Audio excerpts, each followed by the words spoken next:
Also goes out to Essex Street and Ingle Street. And one of the other issues that we're having in that area is that people are dumping trash, not just on the property. And I think Mike's been doing a good job making sure that doesn't happen. But they're dropping it on the boundaries of the property. Couches. A couple weeks ago, somebody left a boat on Jackson Street.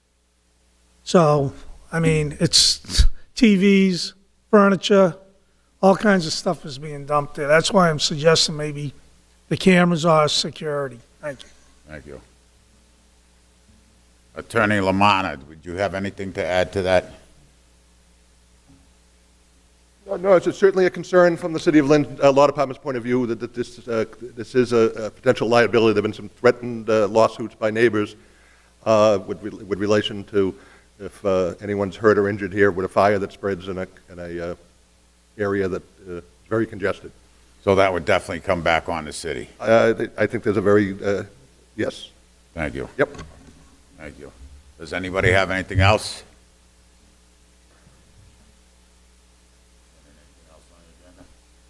No new business.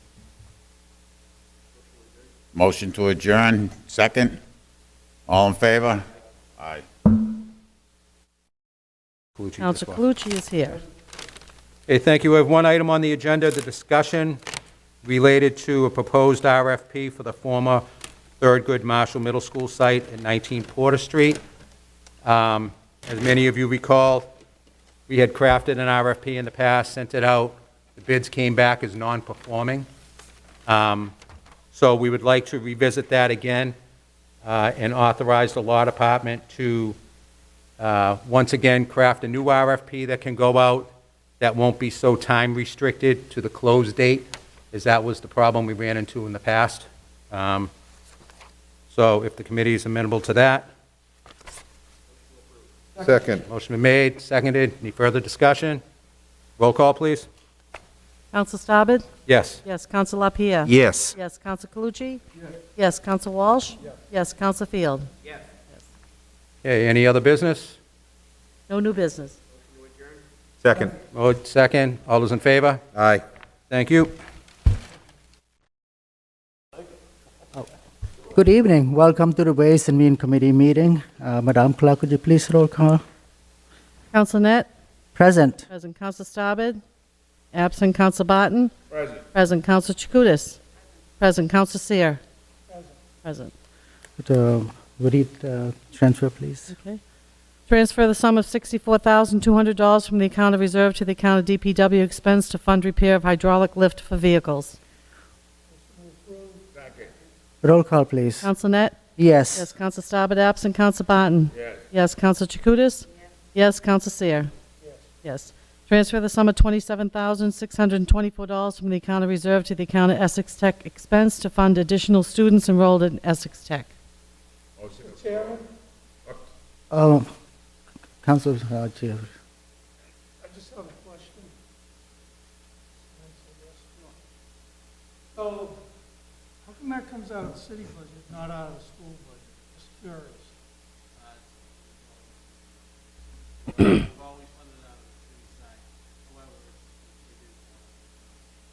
Does it count towards net school spending? Yes. It does? Okay, motion to approve? Roll call, please. Council Net? Present. Yes. Yes. Council Starbird, absent. Council Barton? Yes. Yes. Council Chakutis? Yes. Council Seer? Yes. Yes. Transfer the sum of $24,000 from the account of reserve to the account of law expense to fund appraisal services for several parcels of land. Motion to approve? Roll call, please. Council Net? Yes. Yes. Council Starbird, absent. Council Barton? Yes. Yes. Council Chakutis? Yes. Council Seer? Yes. Yes. Transfer the sum of $561 from the account of veterans expense to the account of veterans bills of prior year to fund an invoice received after the close of the fiscal year. Roll call, please. Council Net? Yes. Yes. Council Starbird, absent. Council Barton? Yes. Yes. Council Chakutis? Yes. Council Seer? Yes. Certifies an available fund the amount of $9,304,184 to the City of Lynn by HUD for the lead paint mitigation grant previously provided by LHA. What's the wish committee? Roll call, please. Counsel Net? Yes. Yes. Counsel Staben absent. Counsel Barton? Yes. Yes. Counsel Chakutis? Yes. Counsel Seer? Yes. Certifies an available fund the amount of $76,300 to the City of Lynn by the Mass Cultural Council for the Lynn Cultural Council allocation for FY21. Further ordered that His Honor the Mayor is hereby authorized to execute all documents necessary to enter into and to effectuate this MCC grant. What's the wish committee? Roll call, please. Counsel Net? Yes. Yes. Counsel Staben? Been a Oh, long man. time.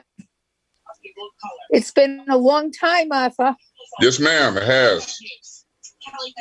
It really has.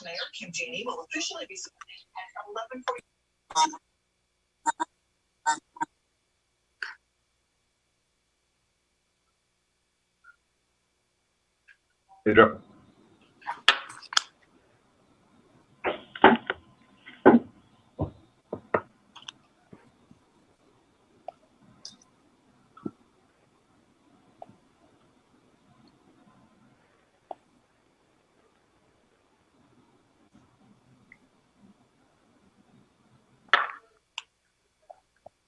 Hi, Carly. Hello. Hi, everyone. Good morning. Morning.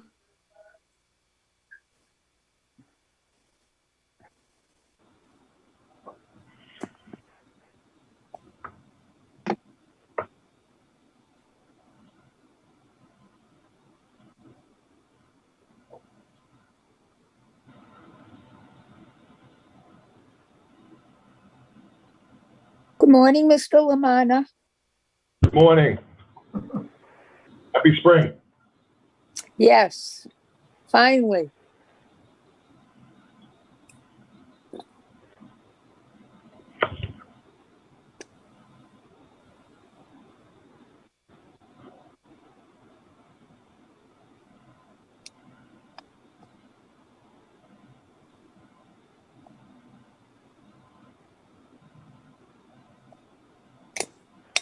Okay, there it is, Pam.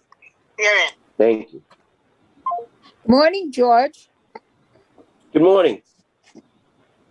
Morning, George. Good morning, everyone. Good morning. Good morning. Sorry, Arthur, I missed your call. I was on with George. Well, You're helping me. no.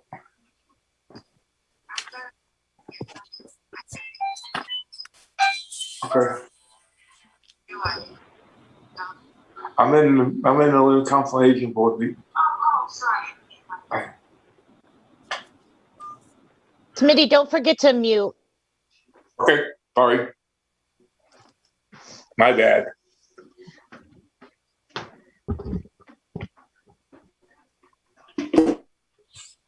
Oh, you're on mute, chairperson.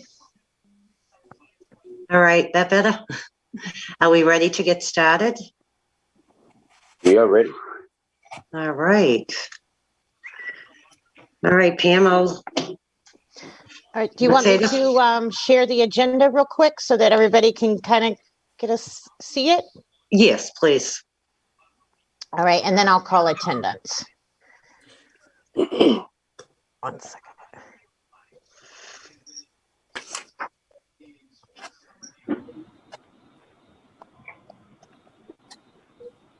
Okay, please say, we're going to do attendance. Chair Jakutis. Present. Clerk Edwards. Present. President of Friends, Joan Noble. Present. Bob Mazzone. Here. Barbara Mann. I know she. Present. Betty Gonzalez called me. She's hurt her hand and she couldn't make it. And Manette Lal, I still haven't been able to get a hold of. I'm here too, but I don't seem to be on your list. Oh, Carly. Yep. Carly, sorry. Thank you. Thank you. Okay. And from the city, we have Solicitor Lamana. Okay, I'll make this bigger. All right, everyone, welcome to the meeting today. And basically, we'll start with the agenda, GLIS board appointments. We did send resumes over to GLIS. Have we heard back from them? You will now hear from them. I just attended the GLIS meeting, and we received the resumes for both Michelle D'Amico and Diane Mahoney, and both have great resumes. One individual was very well known in the community. Another, we're going to just do a little vetting. Somebody's going to call her and talk with her, and that should be it. I don't expect any problems, but we just wanted to do our due diligence. And hopefully by next meeting, they'll be both on the board. I can't promise it in stone, but it looks really good. Okay? All right, thank you. Does anybody have any questions regarding that? No? All right, so we're going to go on to Council of Aging Director position. Just to let everyone know, we did have interviews a few weeks ago. I think we interviewed 4 people. Everyone great applicants that applied for the position, but it did come down to one person, and we did hire Christopher Gomez Farrell. He will be starting, I think, next week, and he'll be working under Michelle Desmarais out of the health department. And I think their first order is basically to get an RFP out to find a new place to put the senior center. And he will be connecting with some seniors. What he used to do at his other job, he did a lot of Zoom things. He taught the seniors how to do Zoom. He did bingo like Stacy does. He organized shots, the COVID shots for seniors. He's done a lot of different things. So we're really looking forward to working with him. And once everyone meets him, I think they're going to have a good feel for him. He just seems, he likes to do different activities, different things with the seniors. So I think he's going to be a great fit once we get a senior center. Does anybody have any questions regarding that? Perhaps if I could just add a little background information. He does start March 29th. He's going through the hiring process, the physical and the like. But until that's finished, it was believed it was inappropriate for him to speak until that day. He is a Lynn native and current resident, master's degree in business administration from Salem State. Majority of his career was spent at Bridgewell, where he served as a developmental specialist. And he most recently served as a service coordinator for the Community Builders, Inc., at one of their affordable properties in Boston, and he is bilingual, Spanish and English for background. That's the Community Builders, please, Jim. I'm serious. I used to get called on it all the time. Maybe at the next meeting, we can share his resume at the next meeting. The other thing is, under the regs, does the board have a process of voting on this person too, as well? The COA board? I would say that our charter would take precedence over that, where the mayor is the appointing authority. But the board is appointing him, Mr. Gomez Farewell, as your liaison. There should be a vote of this board as well. And I can forward his resume to you right after this meeting as well, so you folks can have that.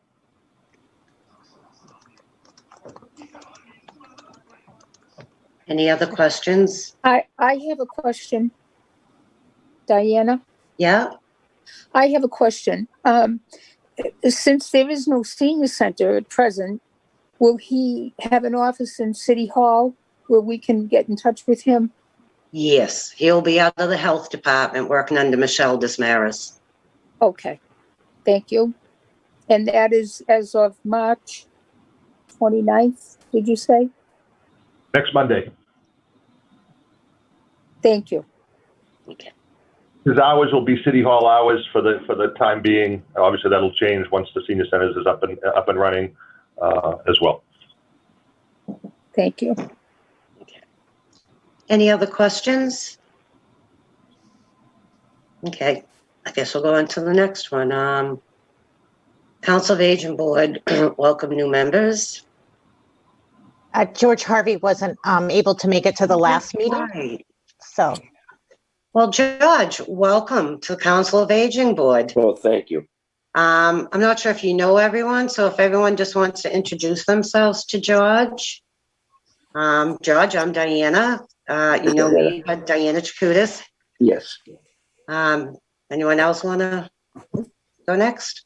George, I'm Arthur Akers. Thanks. Welcome aboard. Thank you, sir. Bob? I'm Barbara Mann. I'm from Senior Action, but thank you. Thank you. Boy.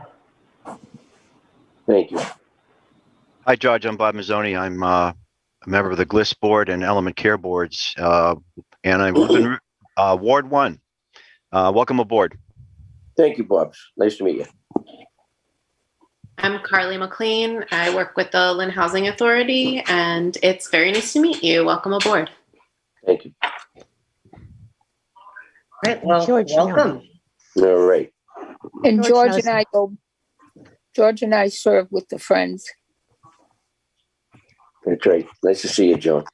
Nice seeing you too, George. It's been a long time. Yes, it has. Too long. Yes, Absolutely. I felt like I had to say that. No, it's true. thank you.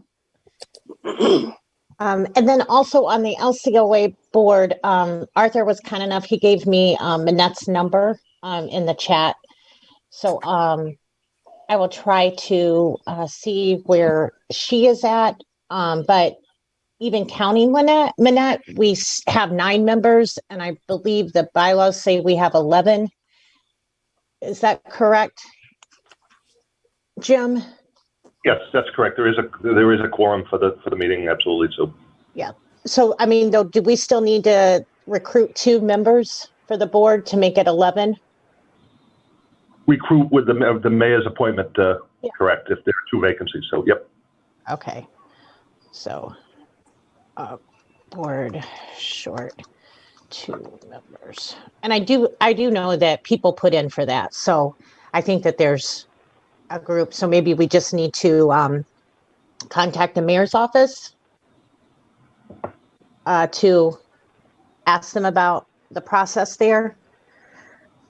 I can do that for you, Pam. I'll contact the mayor's office and see what they have for applications or resumes that came in and see what they can do. Okay. And Diana? Yeah.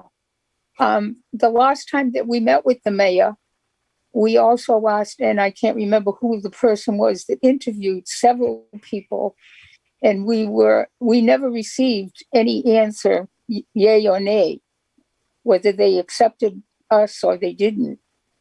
There was a letter supposed to be sent out to at least let us know whether they considered us, but we never heard anything. Well, I know in the midst of the process, Elizabeth was handling all that. Right. And she's not in the mayor's office right now.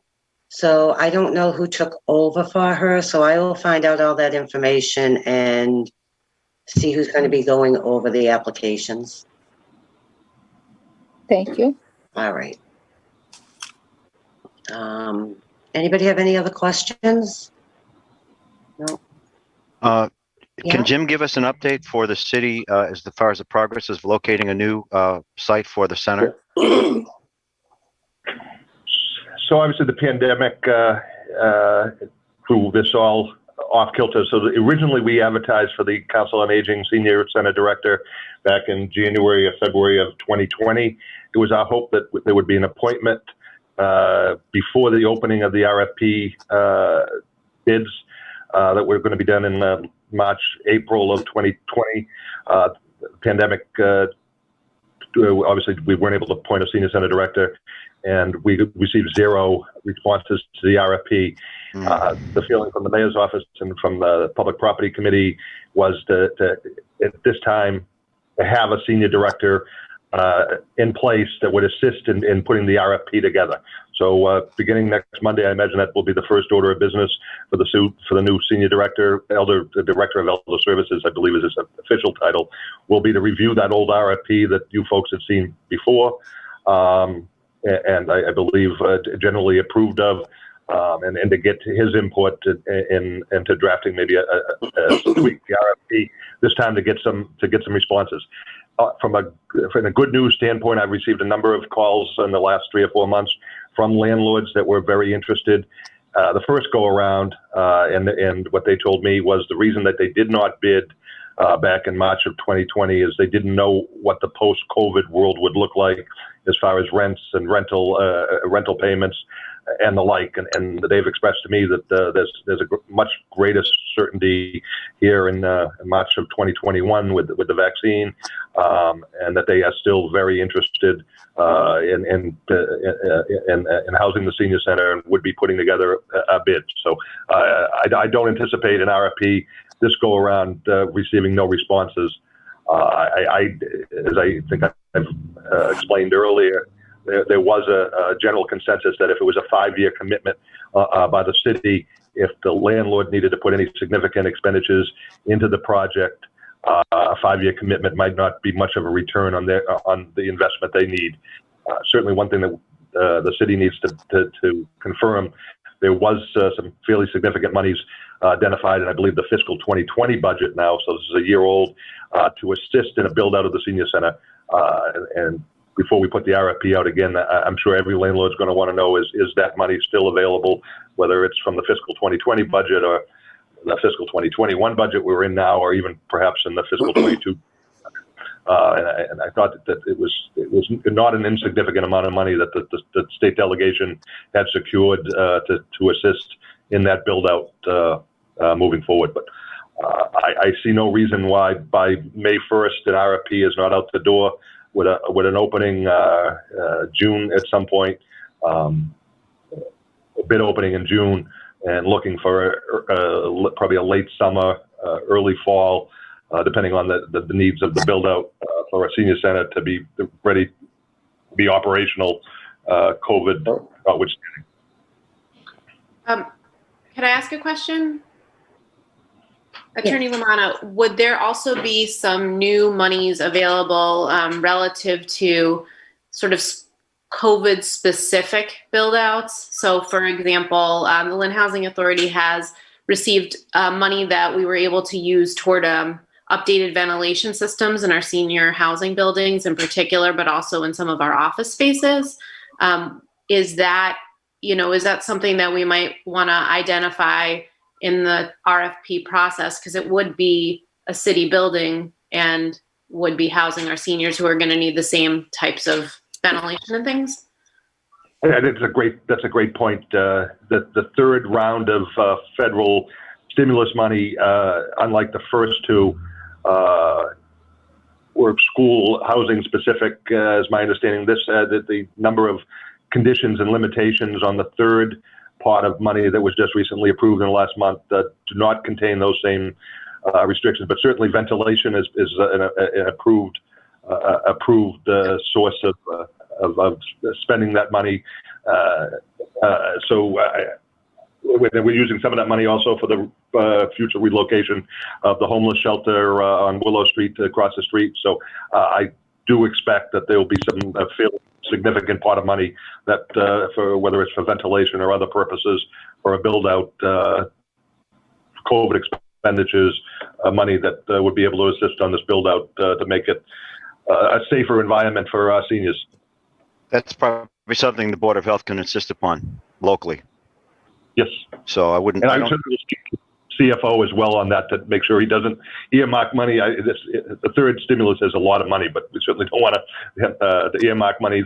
Make sure there's money available for that, because this is something that's been in the works for a while. The new senior center. Yeah, I can't see them building without having that built into the RFP. Yep. I think that we kind of moved on to the budget, Chair, since we're talking about that. Also, Counselor Moulton's staff has been reaching out about applying for some grant funding. I sent it over to the city, but I haven't heard back. And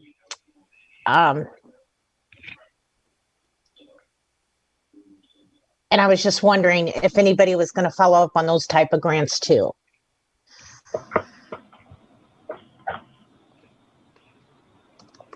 Pam, I'd be happy to work with them if they want some foot soldiers with regard to writing grants. If I could add, for the first time in over 30 years, the city of Lynn now has a planner and associate planner that have been very successful in applying for grants. So I'd be glad to put both Aaron Clausen and particularly Lauren Drago, who's our associate planner, who's just finished a grant application for the GAR Museum. They are a big part of their duties right now is trying to ascertain and secure grants. So I think she'd be a great resource for the Council on Aging as part of her general duties and responsibilities in the newly created position. Jim, do you think it would be wise for Bob Mazzone and maybe somebody else, the chair or myself, to set up a meeting with Aaron? And I'm sorry, I didn't catch the other person's name. Lauren. So I think that absolutely makes sense. I know she's got a lot on her plate, but she's been more than capable and getting a handle on these grant applications. And there are a lot of them out there. Then a lot of them are project specific. So I think that makes a lot of sense, setting up a meeting with our planners and putting this issue, the senior center, on their radar as one of their top priorities, as it should be. Jim, what kind of protocol do we need to utilize with regard to the counselor who's sponsoring some of this work? With respect to Councilor Chakoudas? No, the counselor Moulton. Yeah, this is he's our U.S. representative. Oh, he's state representative. Okay, I'm sorry. All right. State House of Representatives. Oh, I'm sorry. I don't think he's my rep, though, unfortunately. Of course he is. No. Yes, he is. Congress. Yeah. Oh, I'm sorry. Of course. No, I voted for him. Seth. I'm sorry. It just didn't ring a bell. Sorry. Okay, I'm sorry. I thought I was dealing with a city councilor. There you go. I think Pam has identified someone in Congressman Moulton's office that is involved in this grant application as well. Okay. Yeah, they reached out. We'll talk, Pam. All right, we have a person that's trying to join in, Mary Joyner, and I took that out of there. yeah, okay.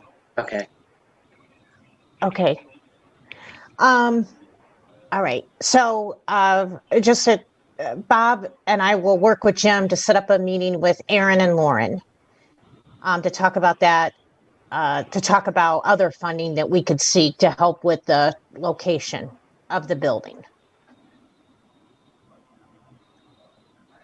Does that sound? Anybody have any other questions regarding between budget and everything else we just went over? I could add maybe one more salient fact. I spoke with the city comptroller last week.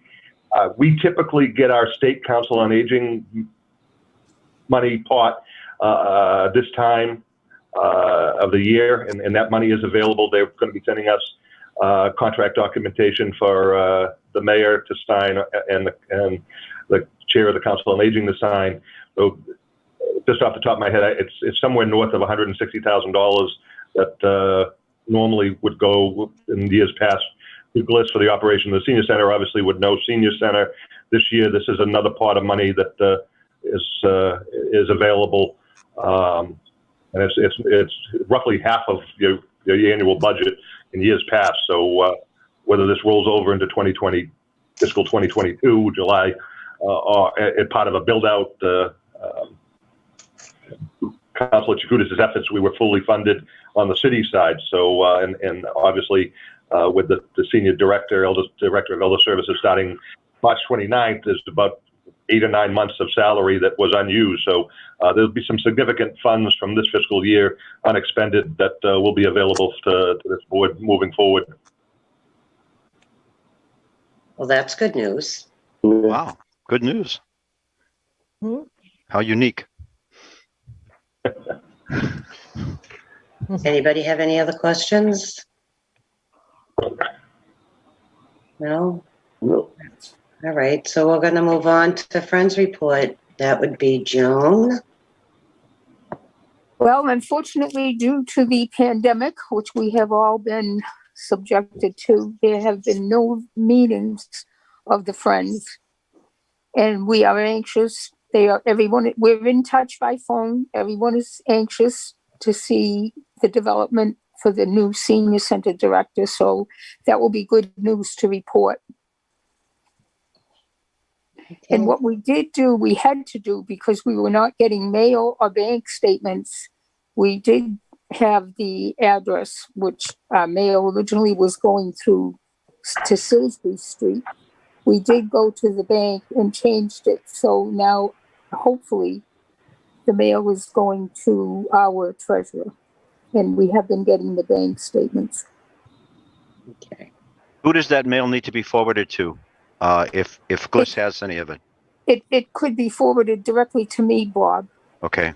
as president of the council, as president of the Friends. Okay.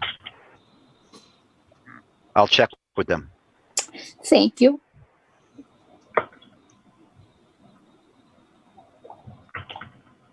Any questions for Joan? Not right now. All right, well, we'll move on then.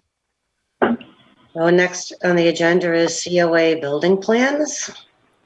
Kinda got that. We might have covered did that, that. right? Yeah. Yeah. I jumped the gun on that one. Sorry about that. No, that's fine. That's the excitement of everyone. Yeah. Yes. Regular business? I'm curious to know, Chairman, if the city is going to announce protocols on when people will be able to either meet again in public or in some hybrid model. Is there any discussion about that? I'll gonna send that to Jim because I know City Hall just opened up Monday. So, Attorney Lamanna, could you answer that? Right. So the most current health orders issued by the health director, board members and boards and committees can meet in person starting this past Monday. What I have found when the city council has tried to meet in person via Zoom, the echoes on the laptops are not conducive for a meeting. So I'm not an IT person, and until and when we're able to resolve that issue, LCTV is obviously broadcast, tapes our meetings here on Zoom. I believe if it's not live, they have the capabilities of doing that. They've taped our meetings when we've had them in 302 in the past. But the public is not permitted yet to come into a board or committee meeting. So I'd leave it to you folks to try to navigate that. But to the extent that you want the public to be able to watch in real time, the continued Zoom meetings may be the only current option at this time. Actually, headsets work real well with that. Okay, then that was a good point. Yeah. Yeah. Yeah, I don't know how everything looks going forward, but in my experience, being on a couple of other committees and boards, this has been a really wonderful tool for people who might not be able to get in otherwise. So, in my opinion, going forward, we would do some sort of a hybrid, which would allow people to both participate by Zoom through a call-in or through the video as well as in person. I think we'll see a significant bump in numbers of attendees and meetings if you offer more than one avenue for people to participate.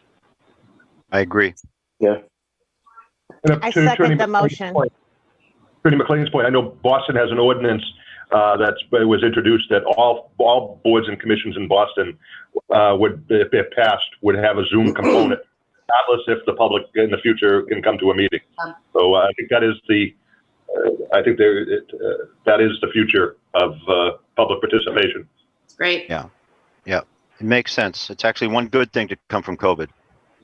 The other component that I know has been done in some of the city meetings is the simultaneous translation and the ability to provide a sort of breakout digital space for people so that even if English is not their first language, they're able to hear and participate in real time versus the lag of translating it. And so that it, at least in the meetings that I've been to, has again increased broadly the participation of folks from all sectors on languages of our community. It's been wonderful.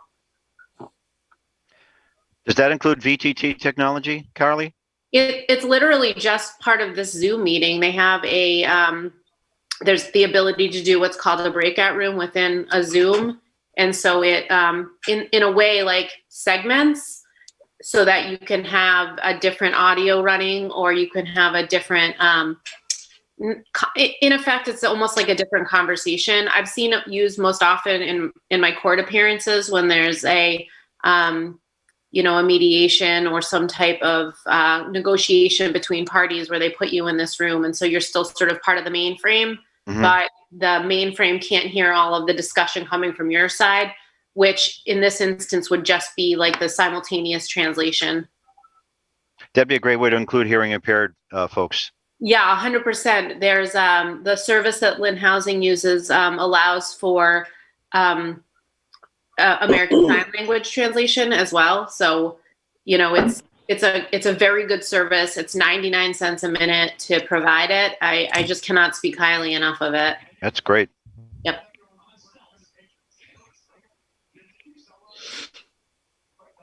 Okay. Anyone have any other questions?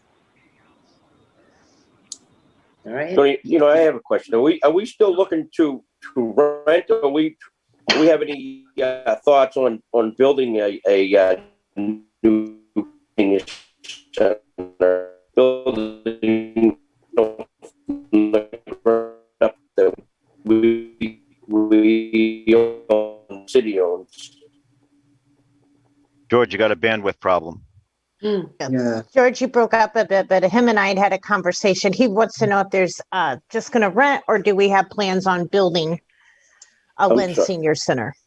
Yeah, you know, I just, I know we've talked about it in the past, that, you know, we'd like to try to find a location where we could build a new senior center.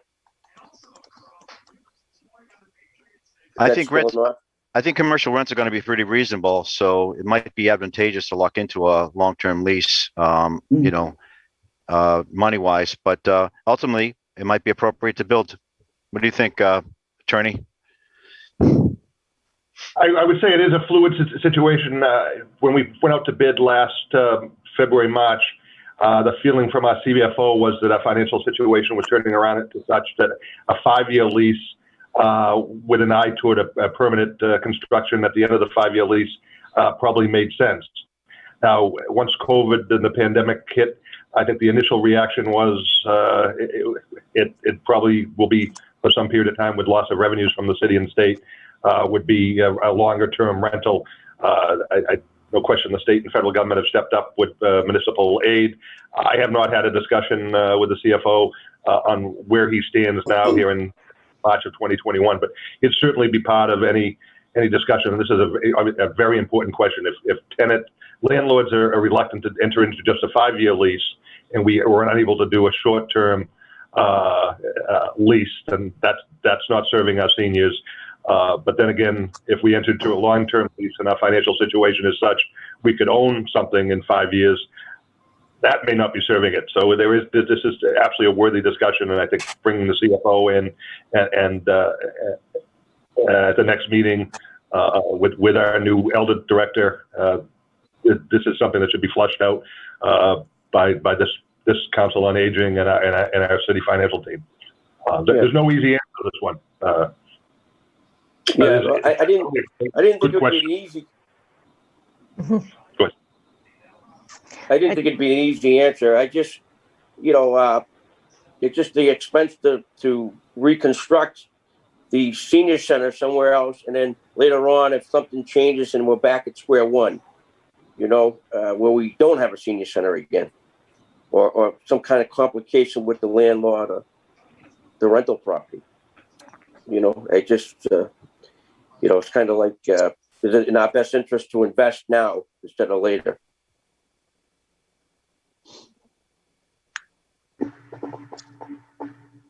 Good point. So a suggestion from Jim is that maybe at the next meeting, we include the CFO. We could invite him to the next meeting. Does the board agree? Yeah, that'd be great. Yeah.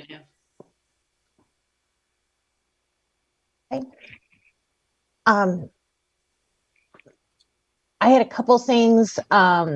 The website for the Council on Aging, the board is incorrect. The officers listed are not correct. And so that's an easy one. Just need to inform the tech folks. Okay.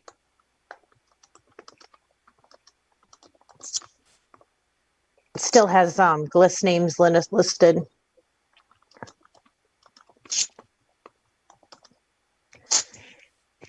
All right, we'll see what we can do with that, Pam, and have it taken care of for the website. Okay, and then the last thing is, and I don't know that anybody on here has all that information, but I've been working with some other volunteers in the community, and we're going to have a meeting with DPH and the Lynn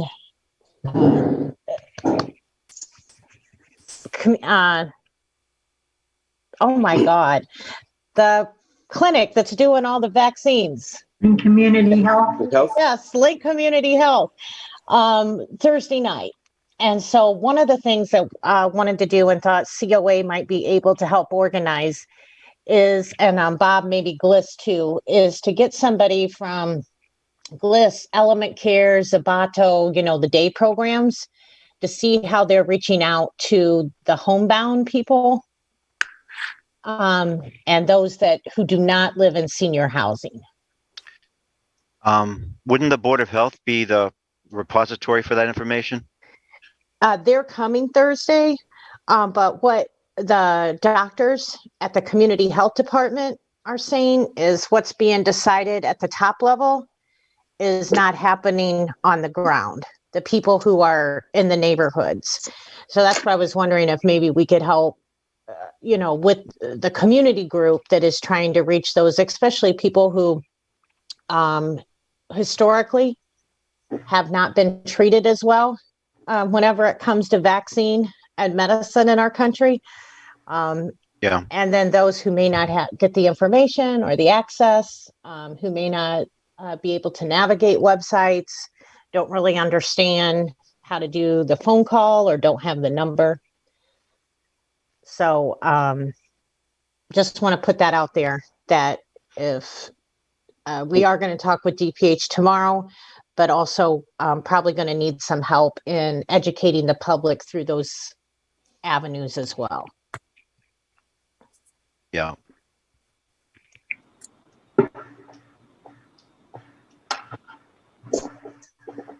And anybody have anything else to add to this meeting today? I was going to ask Chairperson, if the city, now that things are starting to ramp up towards actually realizing the goal to create a new Council on Aging, can the members of the board of the Council on Aging be sent emails on a periodic basis, maybe monthly, to help us understand what the progress has been, so we'll be better informed when we come to meetings? Great idea. Yes, I don't see regarding when we put the RFP out. Is that what you're talking about, Paul? Yes, once the process starts and they've selected a contractor, and they have to make progress reports anyway, with regard to government funding, it would be really helpful for us to have some idea of what's been going on, and then we'd feel more comfortable in coming to the board meetings to discuss future, the future developments. We'll have a baseline. Okay, I don't see a problem. Attorney Lamanna, there's no problem with us doing that, correct? Not at all. And so that's something we can work on with the new director and with his updates, see if we can get a monthly report from him before our meetings, have it sent out to everybody and keep everyone informed before the meeting. That would be great. Okay. And now with email, it's not a question of putting it in the mail. Yeah. It's immediate, the speed of light. So hopefully we can do that. That I think would help us all be able to participate more and to be just more knowledgeable of what we're doing. No, I think that's a great idea. Yeah, it's a great suggestion. And Betty Gonzalez, she gave her computer to her grandson to use for homeschool. And so she does not have access. So she has requested that her stuff get mailed to her house with the mail. And the other thing is, one thing, whenever the people who attend the senior center wanted to take back control over their tax dollars that was going to GLIS, one thing that was made clear by the mayor that no location would be determined without the input of the seniors. So we'll make sure that the new director and CFO and all of them remember that promise too. We'll make sure they remember that promise. Yes. I have a question. Maybe for Jim. Jim, do you think it's possible that the city would have either old tablets or laptops that could be made available on a lease basis, free of charge, to members of city committees who don't have access? I mean, do they have a couple old laptops laying around that might be functional for them? I will make some inquiries. The two easy federal aid lawful expenditures are ventilation and even purchase of new laptops.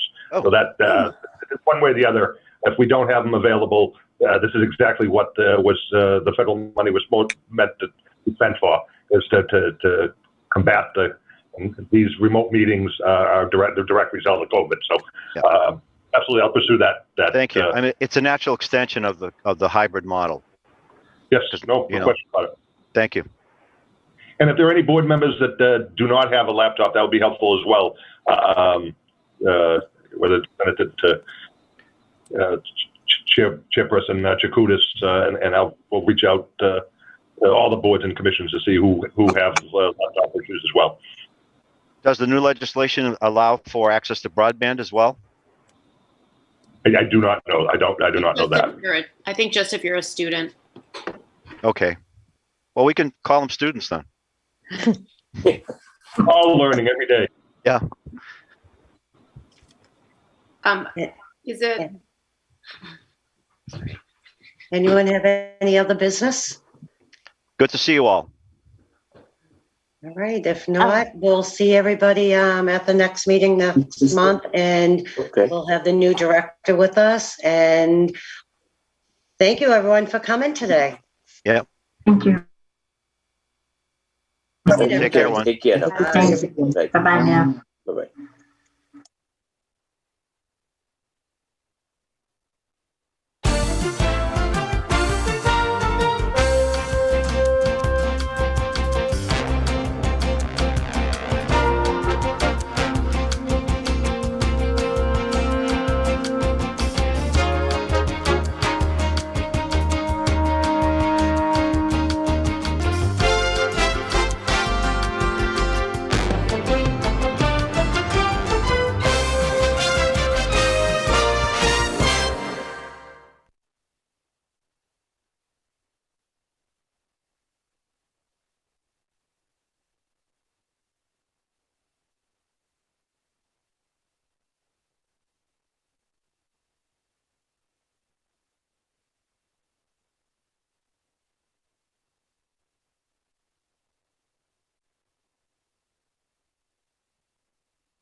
There were two waterfront amendments December of 2019.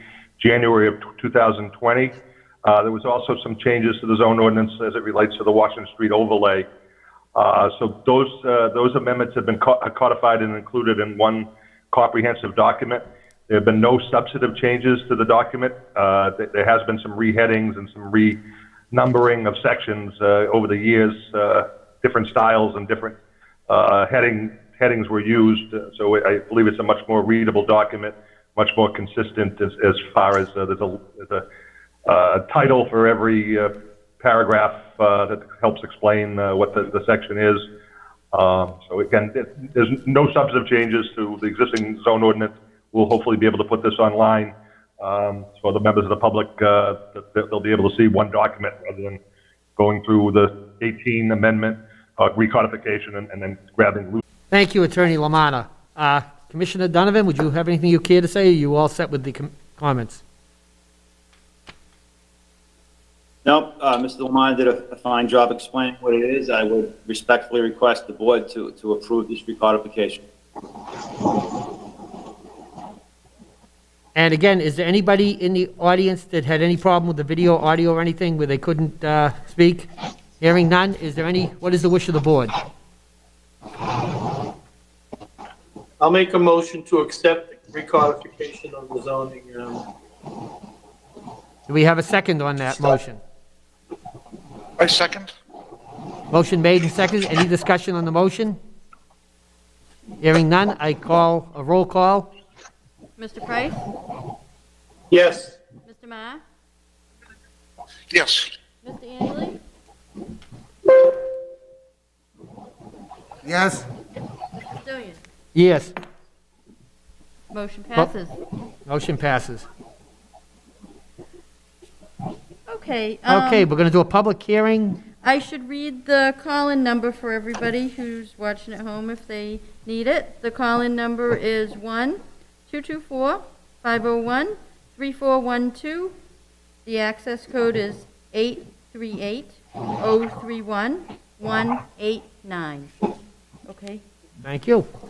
So we're going to do a public hearing again. This is for a public shade tree removal on Washington Street and Broad Street to the Limway West Sidewalk. Again, the same rules go in effect. If you want to speak in favor, in opposition, you would state your name and address for the record. At this time, I'm going to open it up for those wishing to speak in favor. Is there anybody wishing to speak in favor of the public shade tree removal of Washington Street, Broad Street to the Limway West Sidewalk? Anybody wishing to speak in favor? Anyone wishing to speak in favor? Hearing none in favor, I close the public hearing for those in favor, and I open it for those in opposition. At this time, is there anybody who would like to speak in opposition? I have some letters. We have some letters. Jamie, could you read them in? So I have two letters in favor. Oh. So I'm sorry. So the first letter is, Dear Ms. Cerulli, as an abutter and having ownership in both the Gateway North at 700 Washington Street and 826 Washington Street, I am writing today to express Neighborhood Development Associates' support for the improvements the City of Lynn is seeking to implement on Washington Street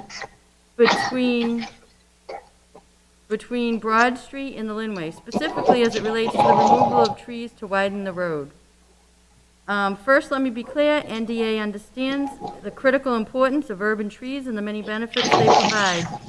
In fact, in our latest investment on the Orchard Grove neighborhood in West Lynn, from Oakville to Minot Street, tree planting was one of our top priorities. NDA partnered with the state's Department of Conservation and Recreation for their new program, Greening the Gateways, and planted over 300 new trees.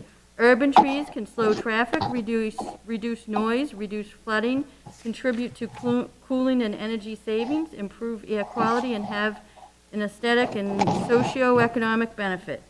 The impact of these trees was transformative to this neighborhood. Unfortunately, in order to continue the vast investment being made in both the city and by private entities on Washington Street, the removal of these trees is necessary.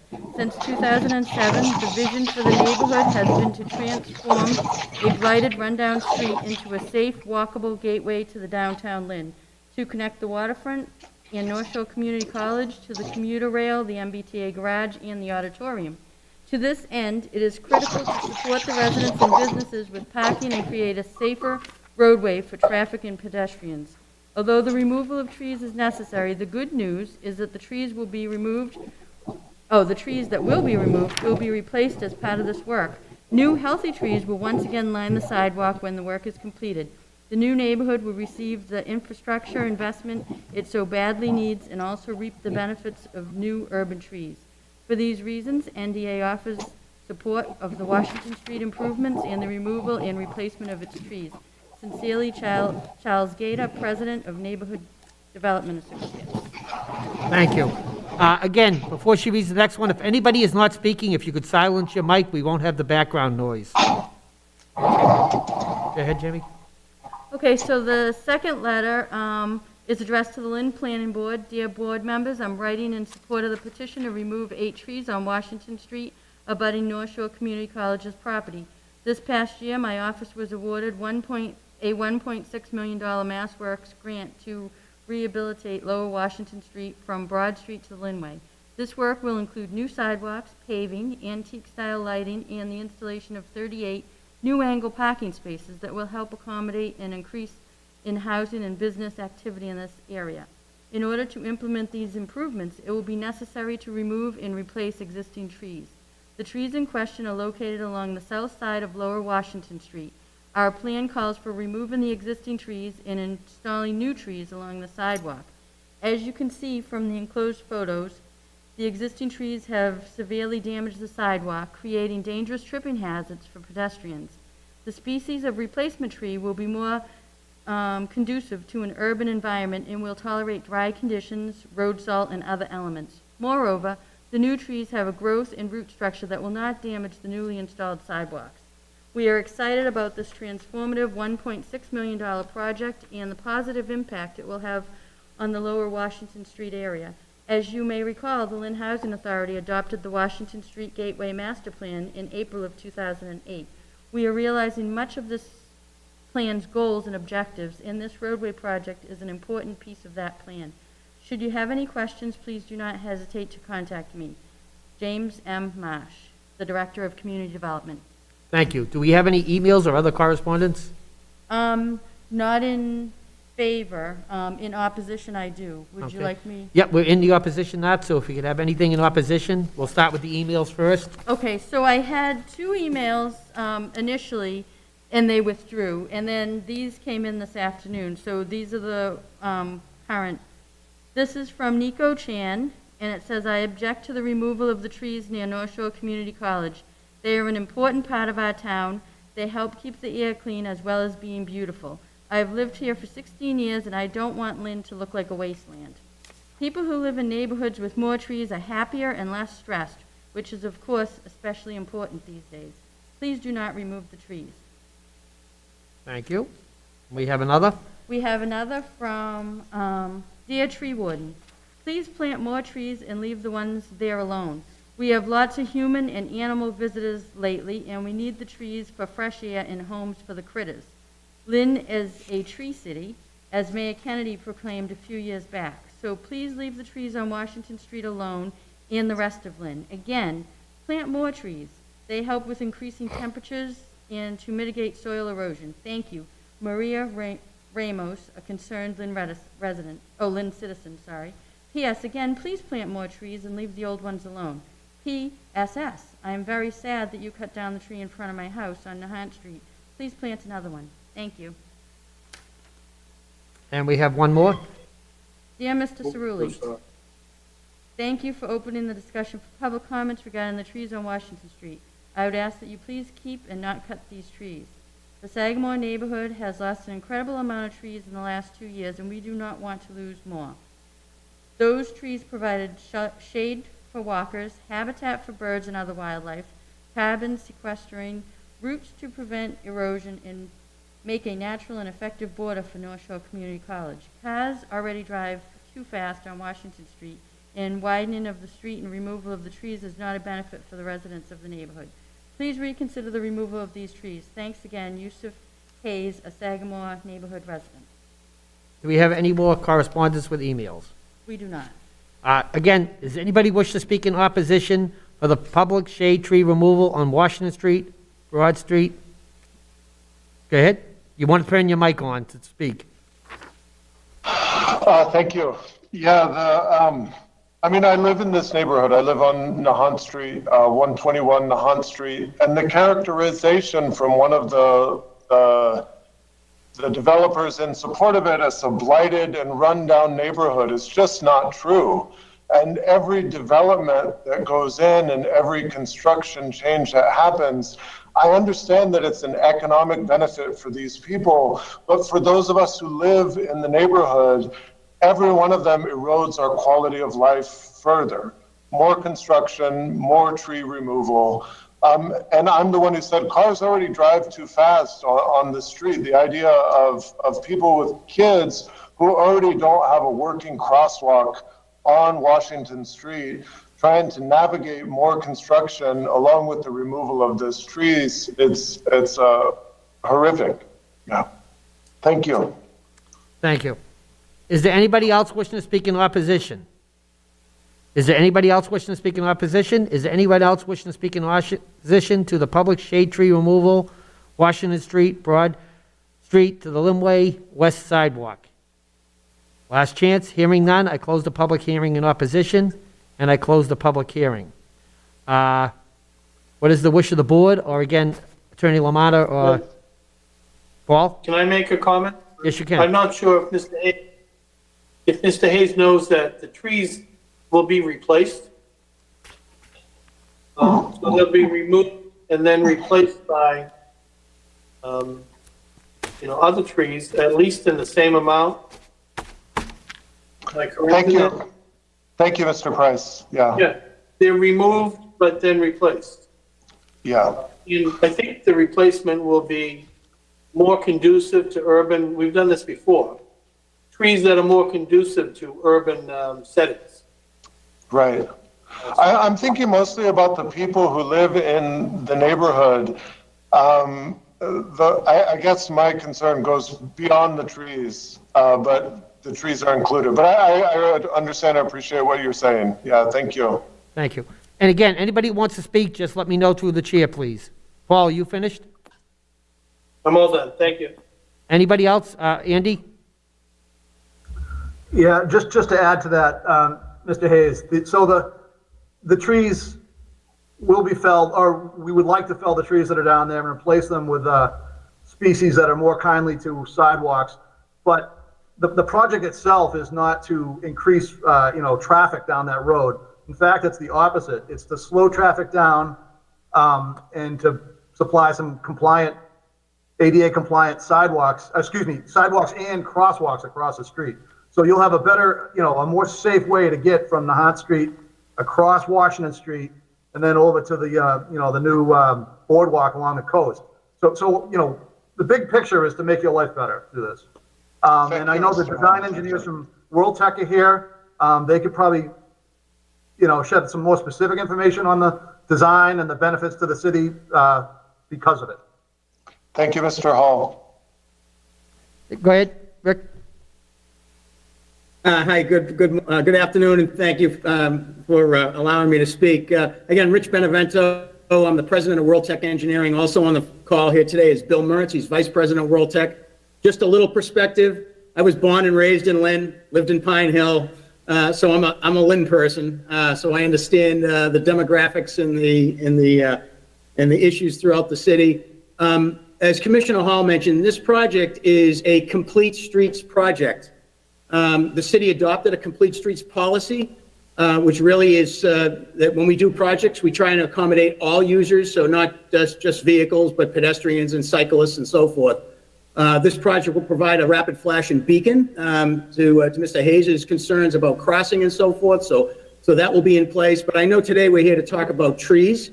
And exactly as Mr. Price had mentioned, we're not removing trees, we're replacing trees. When we select trees, and I've been working with Mr. Marsh's office as well, because they've had opportunities to receive trees from various agencies throughout the Commonwealth. And so the idea is to select trees that are conducive to an urban environment. And what are we talking about when we say trees that are conducive to an urban environment? Well, they're tolerant of drought, they're tolerant of sun, they're tolerant of road salt. They grow in such a manner that they're not going to be destroying the sidewalks. Again, if you walk down the south side of Washington Street, if you're not paying attention, when you come to every tree, the sidewalk panels are lifted up at least 6 inches or more. So the trees that are selected, and if you've talked to the various arborist associations, the town of Brookline is really into this, real big. I mean, they actually decide what side of the street the tree should go on based on the amount of sun it gets and things like that. So there is some science to this. The trees that were selected were sunset maples, beautiful color tree in the fall. They have a root ball that is conducive to a street environment. They grow in such a manner that they're not like a Norway maple. We don't want to plant Norway maples anymore, right? Because they belong in Lynn Woods. They don't belong on an urban street. So really, it's a selection of trees that are going to be conducive. But overall, this project, as Commissioner Hall mentioned, is really a complete streets project. It's to improve safety. It's to improve the enhancement of the roadway. There's going to be period lighting going in as part of the project. So it's really going to transform Lower Washington Street into a place where people are going to enjoy walking down the street. And so I just wanted to offer that. Bill Mertz is also here if you have specific questions about the design, but this is a great opportunity for the city to enhance this piece of Washington Street. Any other questions from board members? Any other questions from board members? Mike, do you have anything you'd like to add, or yes, fine? No, just that this is an economic development project. This will beautify the area and create economic growth. Based on the board's past consideration of projects regarding trees, I would recommend to the board that this is a good project to consider approving. Thank you. Again, 25 years ago, this was talked about when they took the lot and gave it to North Shore Community College. Where the grass is, there used to be a parking lot for the residents down in that area. When they lost the parking lot, they was devastated. And at that time, they talked about putting angle parking on Washington Street. So for 25 years, this thing has been talked about. 10 years ago, it was talked about. 15 years ago, 5 years ago, it was talked about. Again, it's going to benefit parking down there. It's also, because you're going to have more of widened street, it's going to definitely slow down traffic. And believe me, there's nothing more beautiful than the tree, and I understand that. But also, I get a ton of calls from another point in parking that people complain there's nothing in that area. Some of the side streets down there, Amity Street and some of those streets there have a problem with parking, and they've always been asking for some relief. This will give the residents down in that immediate area relief. With the college there and stuff, sometimes it's extremely tough parking down there, so this is like a breath of air, I think, for that neighborhood. I do feel bad about the trees, but they will be replaced. What is the wish of the board? I'll make a motion to accept it. We have a motion for the removal of the trees on Washington Street, Broad Street to the Limway and West Sidewalk. Is there a second on the motion? I'll make a second. We have a motion made and seconded. Who was the second for Jamie? Paul. Oh, thank you. Thank you, Paul. Motion's been made and seconded. Any discussion on the motion? Hearing none. Jamie, you want to call the question? Yes. Mr. Price? Yes. Mr. Ma? Yes. Mr. Upton? Yes. Mr. Angeli? Yes. Chairman Stillian? Yes. Motion passes. Thank you. And I believe we have a number 5, correct? Yes, so we have a presentation by MAPC, and I believe, Carlos, I'm going to make you the presenter. So let me just scoot over here for 1 second. And, no, he can take this. I can share my screen now. Is that right, Jamie? As soon as I make you the, I left you the presenter from earlier, so you're all set. Okay. Can everyone see my screen? I can, yep. Okay, thank you. All right, good afternoon, everyone. My name is Carlos Montañez. I'm a principal planner and a project manager for the recently completed Lynn Northern Strand rezoning study. Just let me move to the next slide. In late 2019, Lynn contracted with, can you still see the screen or no? There we go. Sorry, I'm having issues here, tech issues. All right, on late 2019, Lynn contracted with us at MAPC in order to obtain community input and perform a rezoning analysis for a corridor in West Lynn along the future linear parks of the Northern Strand and the community path of Lynn. For this project, we worked with the city's principal planner, Aaron Clausen, as well as Bill Bachschnack from EDIC Lynn, as well as other members from our MAPC project consultant team. With us, joining us is Mark Rassicott, our land use planning director, who's also assisted us on the project. This project was paid for by State Executive Office of Environmental Affairs Planning Grant in the amount of $50,000 to the Lynn EDIC, and also MAPC Technical Assistance Funds in the amount of $7,000. The Metropolitan Area Planning Council, or MAPC, is a regional planning agency for Greater Boston. We function as a public consultancy and strive to help communities supplement their local planning capacity and perform analyses.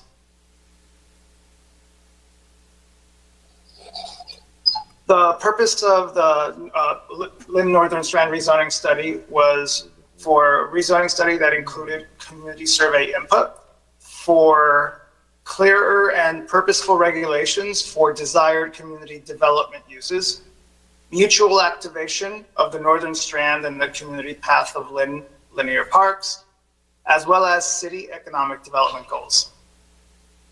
The rezoning study included both physical redevelopment goals for economic growth and opportunities on specific opportunity sites, as well as more intangible quality of life community development goals regarding optimizing the potential use of the linear parks.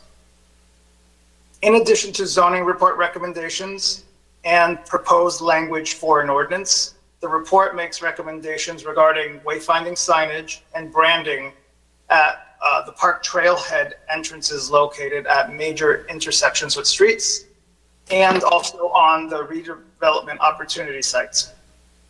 Also, the report makes suggestions for programming, amenities, and placemaking along the actual paths for the city's consideration based on input we received from the community poll. The study proposes an overlay zoning district comprised of several non-contiguous clusters of parcels. The parcels that were identified as opportunity sites were within close proximity to the Lynn Northern Strand and the community path of Lynn. They could present redevelopment opportunities to mutually reinforce activity between the sites and the linear parks. And they were proposed only on select underutilized sites in response to community concerns regarding potential gentrification and displacement.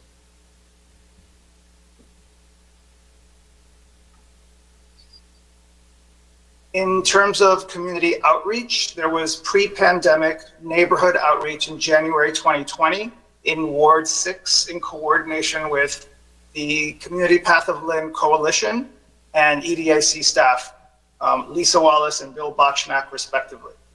In July 2020, we coordinated with Ward 6 City Councilor Hogan and West Lynn neighborhood advocates for the posting of multilingual physical flyers.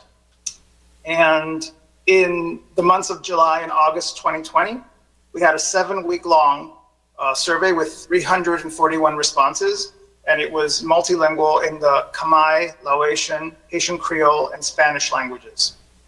In addition to printed and emailed public flyers, MAPC placed a paid Facebook for Business advertisement. The ad resulted in almost 1,900 link clicks, including over 700 from those aged 55 years and over. Community consensus goals that were identified from the survey included creating more parks, green spaces, and community gardens, a linear park as a safer way to walk and bike to downtown Lynn, spaces for events, public programming and community gathering areas, and allowing new businesses for new jobs as well as new buildings for new apartments. And lastly, programming and services ideas, including food and cultural festivals and events, youth programs, small business support, interactive sculpture, murals, and creative seating.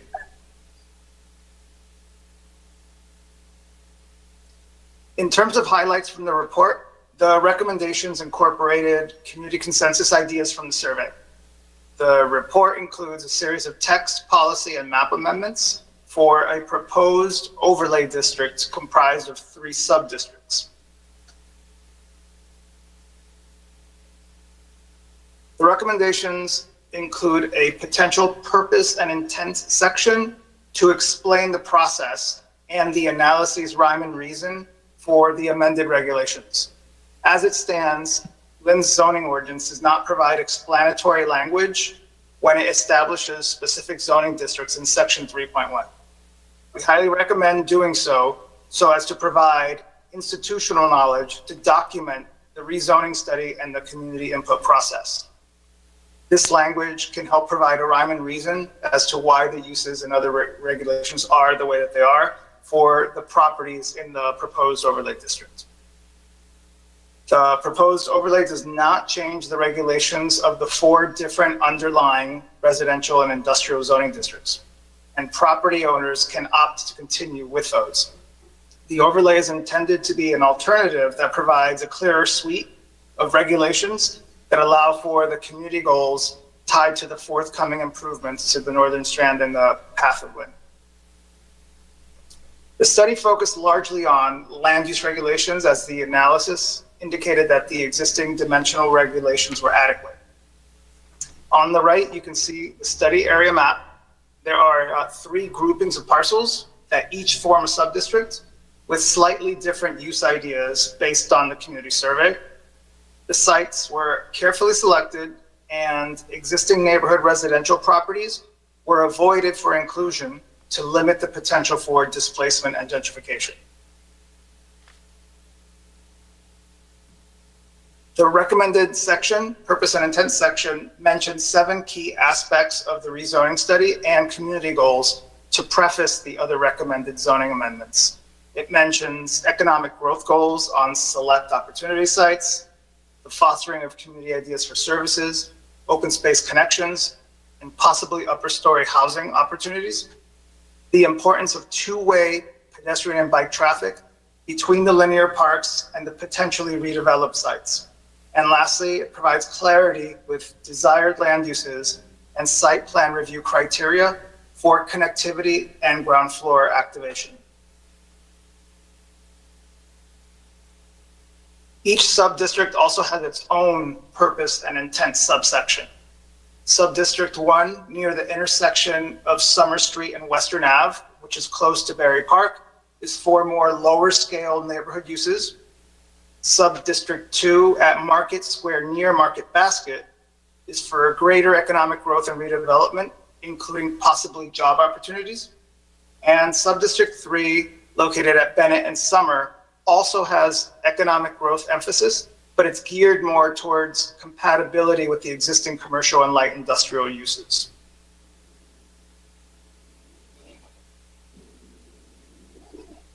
The zoning recommendations include the following: expanding desired land uses in an amended use regulations tables, 8 new definitions for desired uses, and some of these are artist lofts, live work artist studios, creative economy uses, green economy businesses, innovation maker spaces and idea labs, rooftop community gardens and public vistas, community centers, and mixed use with and without industrial uses.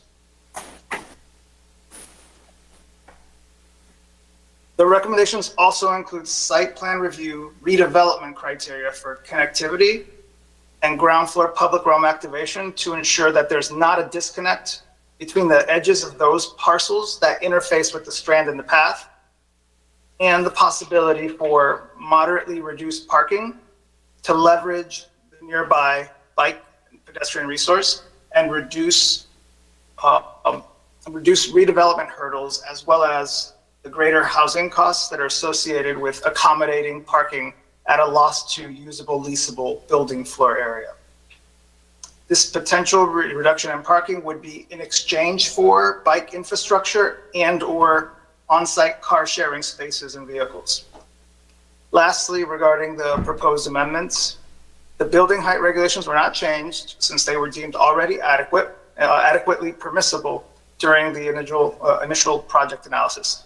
The maximum building heights are at 5 stories and 60 feet, and we recommended increasing in terms of dimensional the maximum building area to 90%.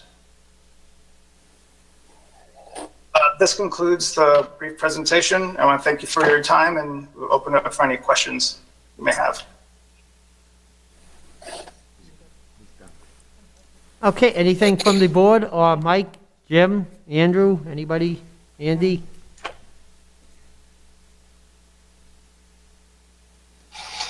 Any comments on it? Can you, Aaron? Bob, can I make a question? Yep. Carlos, can you explain the northern strand completely to me, or are we just talking about the portion that's in Lynn? Correct. So when it crosses into Saugus? So yes, so it's part of a larger network of proposed trails throughout Greater Boston. So the Northern Strand connects Saugus to other communities. So we're really just talking about Lynn's section within, or Lynn's section of the Northern Strand, as well as technically the community path of Lynn is not part of the Northern Strand, and the Northern Strand continues on road after when it approaches the Lynn Common at the Rotary. So we're really talking about that portion from the Saugus boundary to Market Square along the former rail right-of-way. And then the Northern Strand continues, but on road. So we're not dealing with that part, and then we veer, and then we move on to the other former rail right-of-way, that's the community path of Lynn. Okay. Yeah.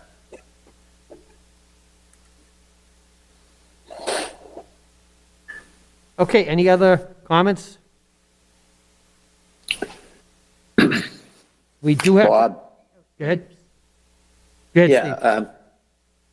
there's no vote required today. No, this was more the presentation for informational purposes.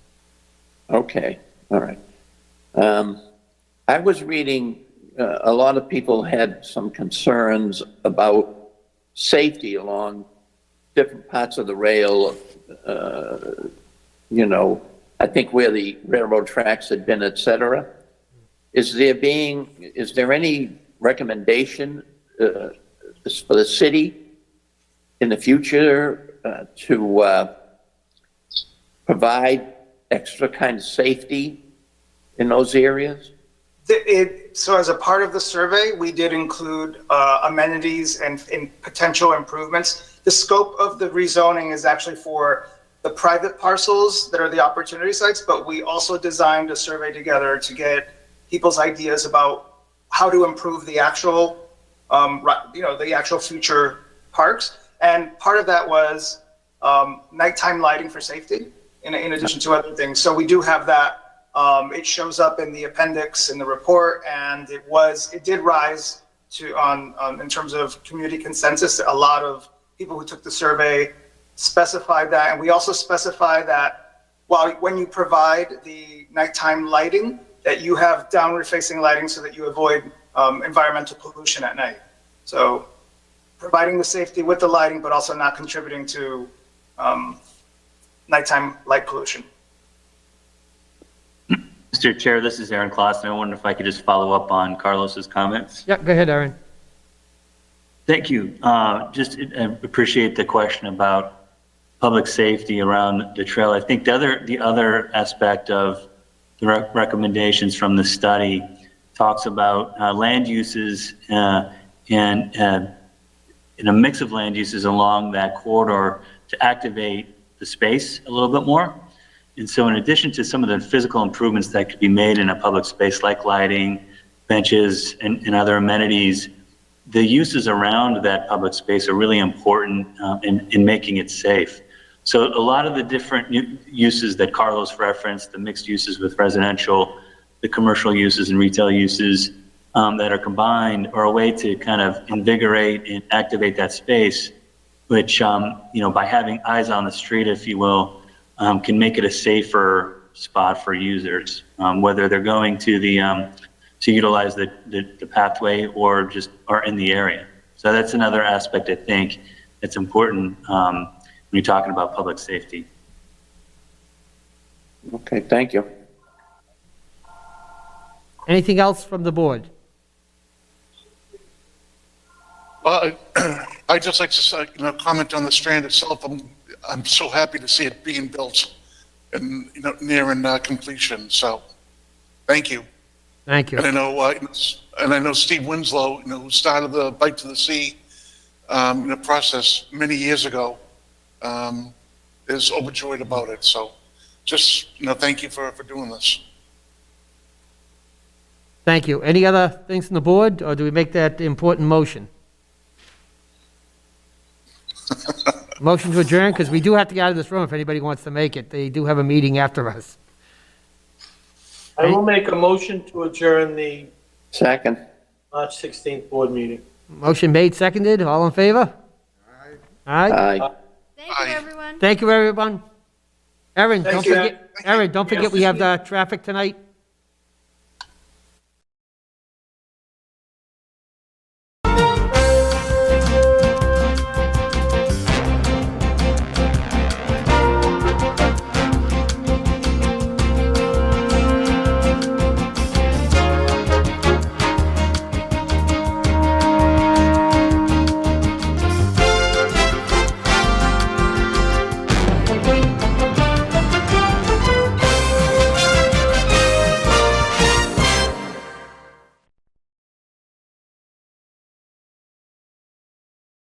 When the city of Lynn developed years ago, Lynn's landscape changed significantly.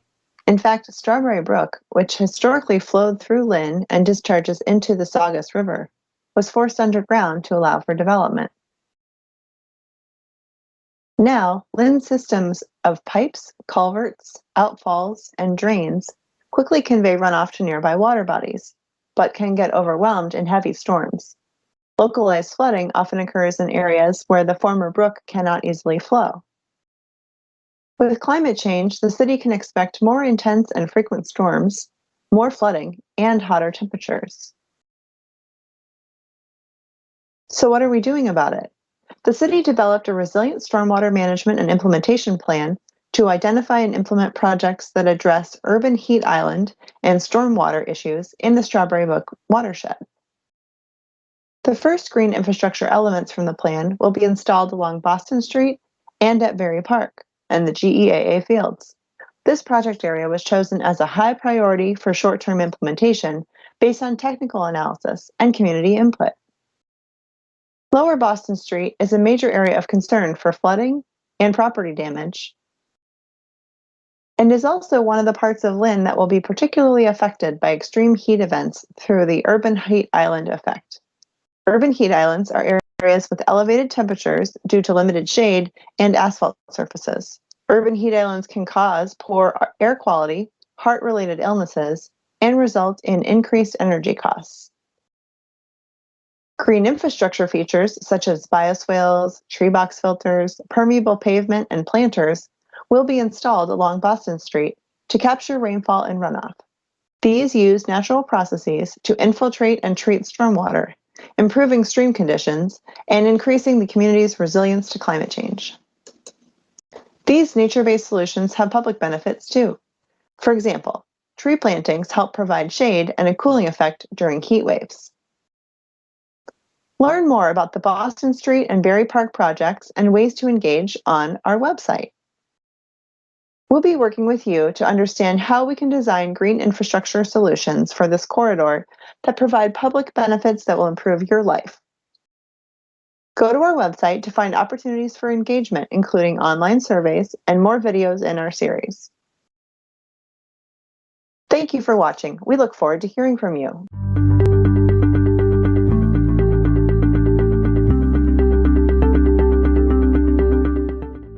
there are things that we call COVID blessings, new efficiencies, new skill sets that are really driven by circumstance, but our outreach and engagement with our families has been, better than in previous years. I think the convenience of the Zoom platform, video conferencing, the increase in the number of devices in homes. Every student was provided a device by the district. Families that did not have Wi-Fi access at home now do through the Comcast Essentials program. And so we've seen an increase in that sort of engagement, which is really good. The flip side of that is that most of our interactions are happening through, or all of them are happening through that platform and through that mechanism. And I think there's something lost when two people can't sit across a table or in a room with one another and have an exchange, or when a teacher can't, sit in a classroom with his or her students and engage in deep instruction. So there are definitely advancements and efficiencies, but I think we all would acknowledge that something has been lost at the same time.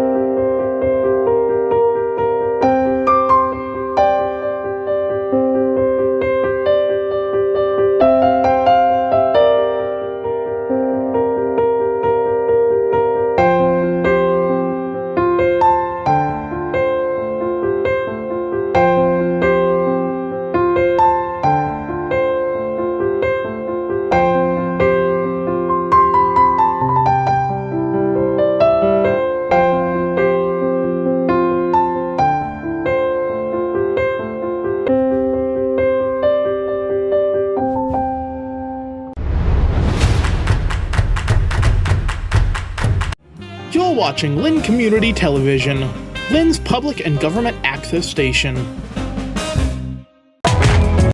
I'd like to open the meeting for the public hearing. I'd like to open the public hearing to adopt additional language to the Board of Health regulation restricting the sale of tobacco products. Is there anyone wishing to speak in opposition? Is there anyone wishing to speak in opposition? Is there anyone wishing to speak in opposition? Hearing none, that part of the public hearing is closed. I'd like to open the public hearing to adopt additional language to the Board of Health regulation restricting the sale of tobacco products. All those wishing to speak in favor of. Is there anyone who wants to speak? Joyce? As you know, Joyce Redford, I'm an agent for the Board of Health.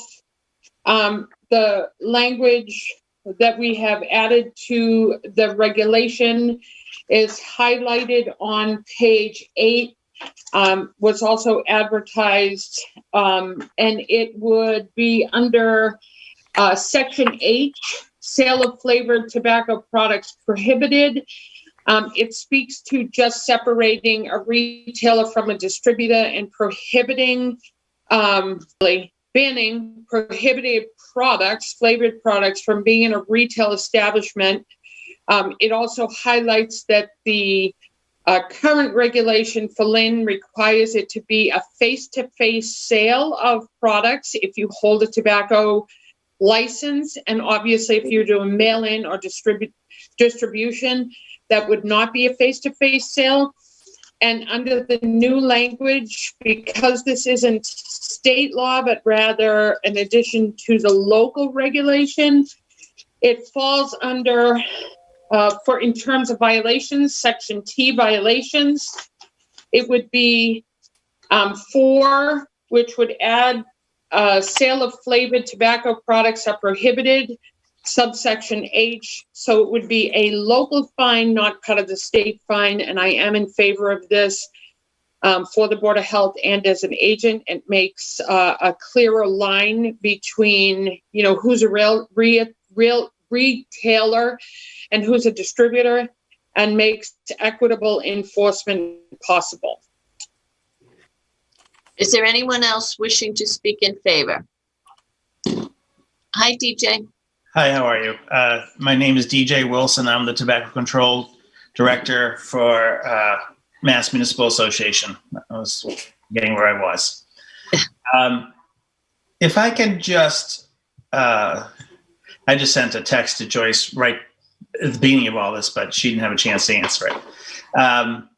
For that section that says the sections specific to the city of Lynn include, I'd like to, if I could, narrow that down, because actually the sale of flavored tobacco products that are prohibited gets the higher state fine. But what you're trying to do is say possess, hold, or keep. So I would repeat that language here and just say possession, holding, or keeping prohibited flavored tobacco products. And that would be, if you followed on with me. I'm sorry if I'm doing this on the fly. Are you on page? It is page 12, under D. Asphalt on 11. Okay. On the draft I received, it's page 10, section 2D. There you go. So in the end, just to repeat, it would be possession, holding, or keeping flavored tobacco products is prohibited. And that would get the local lower fine, because that does go beyond what the state law says. But the state law, and it's a fine tuning thing, but I think this draft we did a little bit ago, and we keep on fine tuning it because the new state law, while it's fantastically proactive and great that they did it, it's two different places, and it's, as the legislature does, difficult to read. Okay. Is there anyone else wishing to speak in favor? Is there anyone else wishing to speak in favor? Is there anyone else wishing to speak in favor? Hearing none, the public hearing is now closed. So, Ron, I would ask if you would, so can we vote on it or no? Oh, well, yes. Comments, right? I'm sorry? I don't think we can vote on it till we get the public comments, if there are any. We have to somehow invite them, correct? Is that right, DJ, or no? I believe what Lisa, I don't know at least from the governor, but I'm sure she's correct. So it may make sense just to state that, you're going to accept public comment until a certain date, and give an address, an email address that they can do that. And then you'll see by that certain date, probably you meet monthly. Yes. So 2 weeks out, and then you'll have 2 weeks to see if it came in. Yeah, Michelle, because even though it's being broadcast live, people can't get to us to tell us something this minute. Okay. So public comments can be emailed to myself at mdemaris, DESMARAIS @linma.gov. I'll say that one more time. mdemaris, DESMARAIS @linma.gov. Public comments will be welcome until March 23rd, which is 2 weeks from tonight. Perfect. Okay. Now, when will this be on TV, Michelle? Today? Right now? I think Pedro's doing it right now. Okay. So then we'll vote on it on April's meeting? Yes. And that is April 13th. Okay, great. I would just recommend that we make that adopt, at least the comment based on the additional one sentence from DJ. Yep. So we'll rewrite it? We'll just add that one. We'll just add that one sentence, Okay. but it'll still be part of the draft. Okay. So do you want, So, but I'll wait until April 13th. Yep, and the 23rd, we close comments because it has been in the newspaper for over a month. Yep. Yep. Okay. Perfect. All right. Moving on to a COVID-19 update and the vaccine clinic update. I just want to give you, so as you see, bye DJ, thank you. Right, thank you. Bye, thank you. Bye, DJ. Bye, DJ, thanks. Thank you, sir. COVID-19 cases have come down significantly. We had 11 today, and deaths have remained stable, so we really haven't had any of those. Testing still is ongoing in Lynn, at Lynn Community Health Center and at the Project Beacon, which is down on the Lynnway. So they will still both be up and running until June 30th. The vaccine clinics, the Lynn Tech Clinic is up and running, and they have received all 3 vaccines. So they also have received the J&J, Johnson & Johnson, this, maybe yesterday. But we do have all 3 vaccines for those. We are working with Salem Hospital and a van. Last Friday, we went and vaccinated 22 homebound people. So we are working with Salem Hospital to try to go into, if people call and say, I can't get out, then we do take their name and number and we try to go and vaccinate them at home. We are also running our side clinic at Breed Middle School, where we are trying to do the senior housing aspects. And we are being very successful with those. Some of them we are able to do in their own residence, like the Leisure Towers, Silsby Street, Church Street we use with working with Lynn Housing Authority. So the clinics, we are booked up right now with clinics until the middle of April, which will be 1st and 2nd doses. So we're just going to keep plugging along until we get, till everybody in Lynn who wants a shot has a shot. Michelle, are you preferentially trying to use the J&J vaccine for those people that are homebound, or? So as of last Friday, we did not have J&J, but since we do have J&J going forward for those that are homebound, we are. Yeah, it just makes sense. If you have to go out to the community, if it's a one and done, it's much less money to get the place. Yep. And I try to tell anybody who calls and says, what about, I said, you take whatever vaccine they're offering you. So, does anybody else have any questions, concerns about that?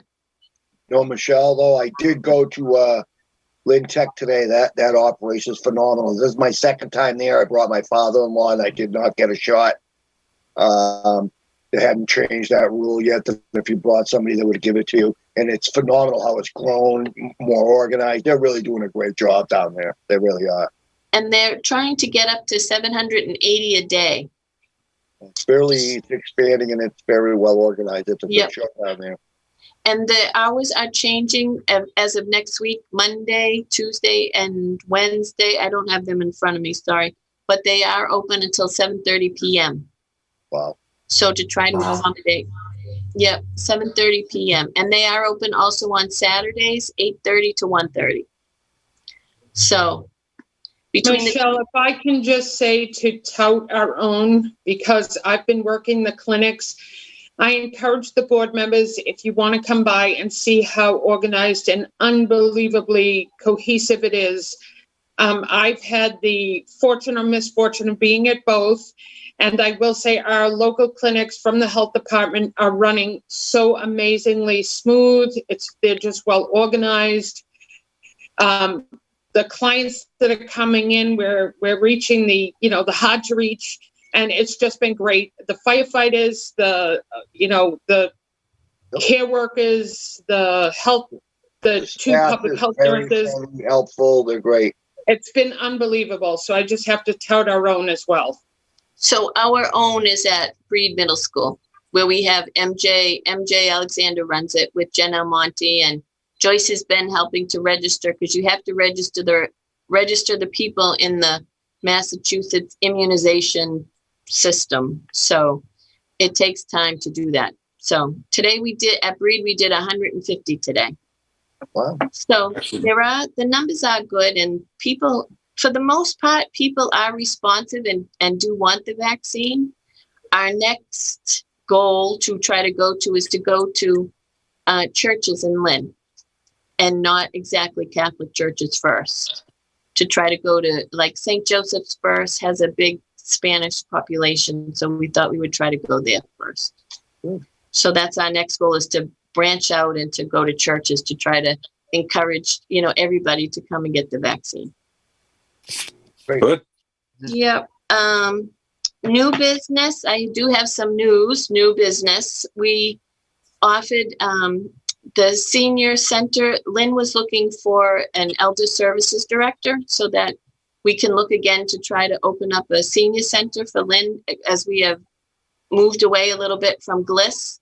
So we are trying to, we did offer the position today to Christopher Gomez Farrell, who was awesome. I must tell you, he was great. And he accepted the position. So he will be starting in 2 weeks.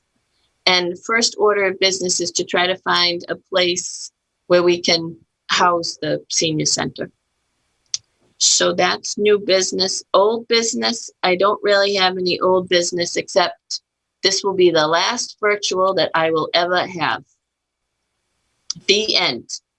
April 13th. I cannot do it. I don't know what it is. I just can't do it. So the next meeting will be in person, April 13th, here in City Hall in room 302. March 22nd, City Hall will open to the public.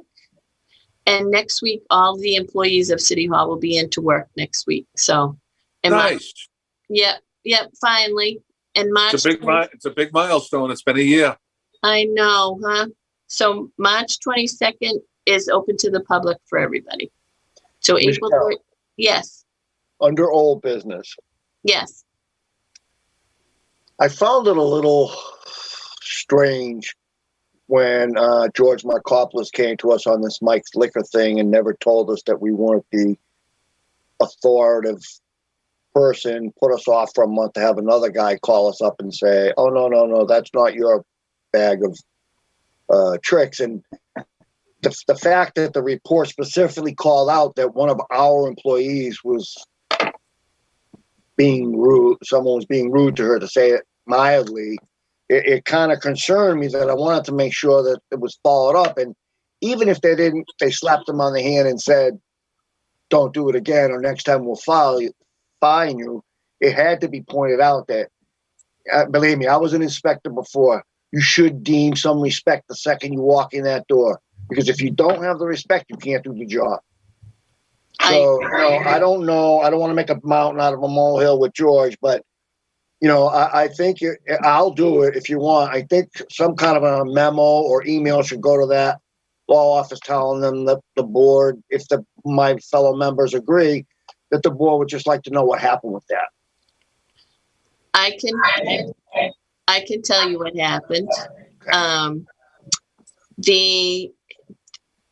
So Attorney Sam Vitale was representing Mike's Liquor, and it was brought to the hearing officer because he was challenging the fines. Right. And there was only a picture of a female who was not wearing her mask properly. And the gentleman who does not wear the mask has produced a physician's note where it says he's not able to wear a mask. Okay. So that's where it stands. Okay. I was at the hearing for the ticket with the hearing officer. And, we did explain that, the woman who we had the picture of who wasn't wearing the mask. She said, well, I was just taking a breather. I said, well, I believe the inspector told you that you take breathers in the back room or outside. I said, if your mask is below your nose, then you're not wearing it properly. You might as well consider it not wearing it. If you've got a mask on and you could still get a COVID test because your nostrils are showing, you might as well not have a mask on. I said, as far as the letter goes, that's up for that's to the public health director's discretion if that meets the governor's eligibility for not being able to wear a mask. I said, but it's also, this would not have been as much of a problem as it's turned into if the employee had simply provided that letter when it was requested of him the first time, because the letter is dated about a year ago. If there is essentially no medical reason that you cannot wear a simple face mask, number one. And number two, if you truly have a medical condition and a physician, wrote a letter saying because your medical condition, you cannot wear a mask, as far as I'm concerned, then you're not capable of doing that job. They should not be serving in a public, store like that. I don't disagree with any of that. It's just I unfortunately not in any kind of position to make that decision, but I agree. And he works like all day. From what I understand is the owner and he have the same last name. I thought it was his son. I was going to say, and by the dates of birth, it looks like it may be a parental relationship. Yeah. So, Ron, if you want, it can have Nah, that's good. That's good. But can we send him a letter asking him if he got vaccinated yet? Michelle, could you explain to me why that goes to the hearing officer instead of the Board of Health?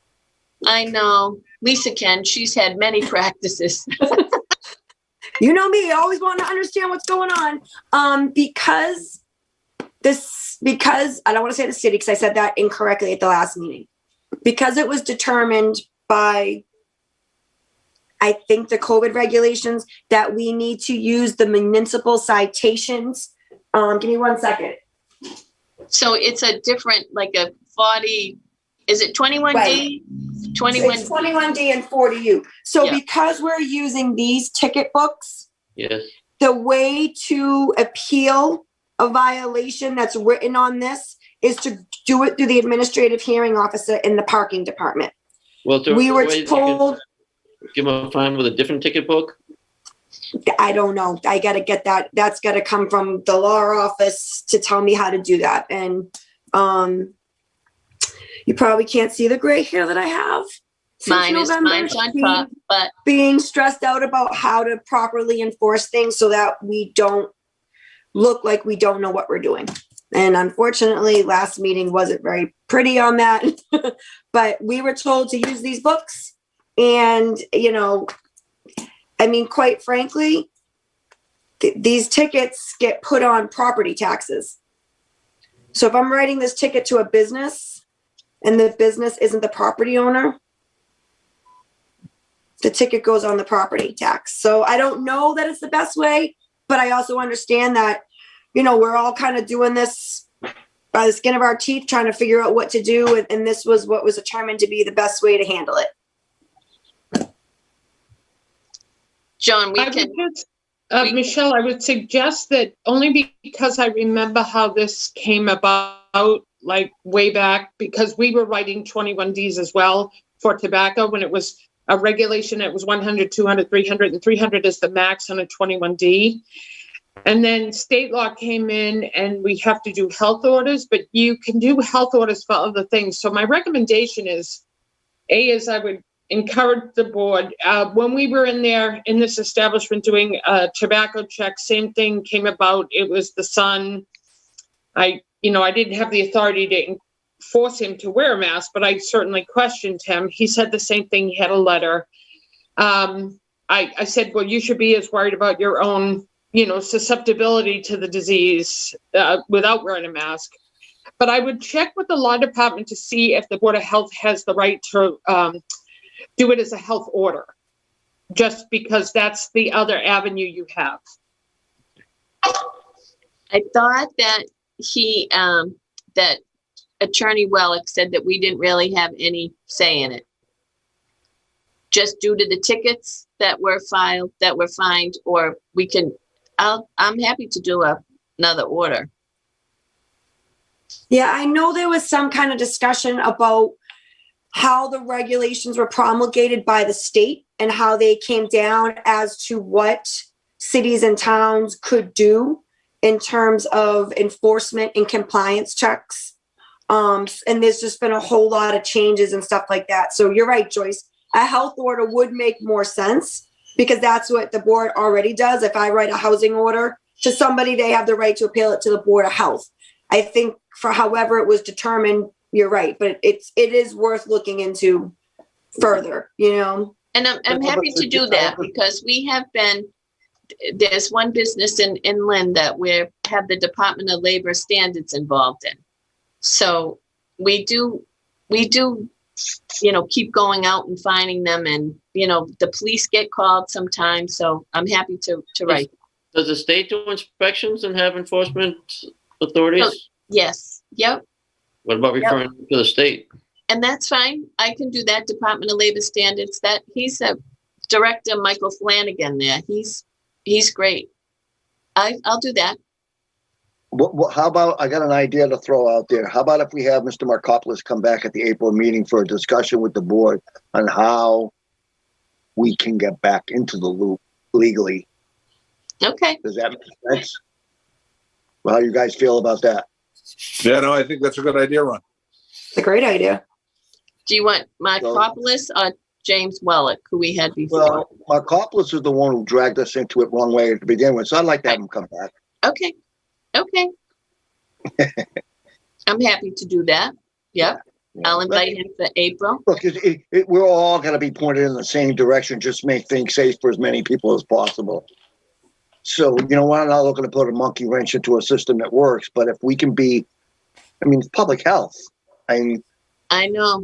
Health, so health is health. I mean, this business is, as John made mention, there is no medical, and he's a doctor, not me. There is no medical reason to not wear a mask. I mean, we're not trying to call the doctor to see if he knew what he was talking about. We're just trying to make people safe. Right. You know? Right. I think that'll give us a little clarity and okay. Give me a chance to give a little date to Mr. Markopoulos back. Alrighty. And that's all I have. I don't have an old business according to that. New business was just to fill you in on those things. The next meeting date in person, April 13th. And that's all I have. I'm sorry about this, guys. Lisa worked very hard with me last week to try to make it work, but that meeting should actually already be on your April calendar. So when you got that email, if you accepted it onto your calendar, if you go to your April 13th, that same meeting invite link should be on your calendar, because I set it up as a recurring meeting so that all you have to do is click it that one time. It's funny that you say that. I saw that and meant to do that and deleted the email. Oh. I'll see if I can resend it to you. You know, thank you guys so much for all your hard work. I know these are trying times. It looks like the light at the end of the tunnel is a lot closer than it used to be. Joyce, Michelle, Lisa, all the staff, you've done a great job. I know it's you want to pull your hair out some days because it's tough, but you know, we need people that are dogged like you guys and keeps us safe. And I really do personally appreciate all the efforts on you guys' behalf, because I know it's tough out there. Thank you. Thank you. Are you letting your hair grow?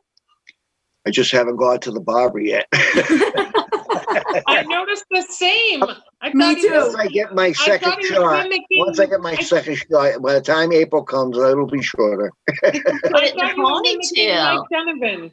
I know. Hey, Ron, I'm going to offer my services here. I go to a great barber. Yeah. Don't worry. You just can't see the back part of me. I'm halfway there. I'll take care of you. I'll come over and cut your hair. And Grampy, how are your granddaughters? They're good, thank you. Yeah, good.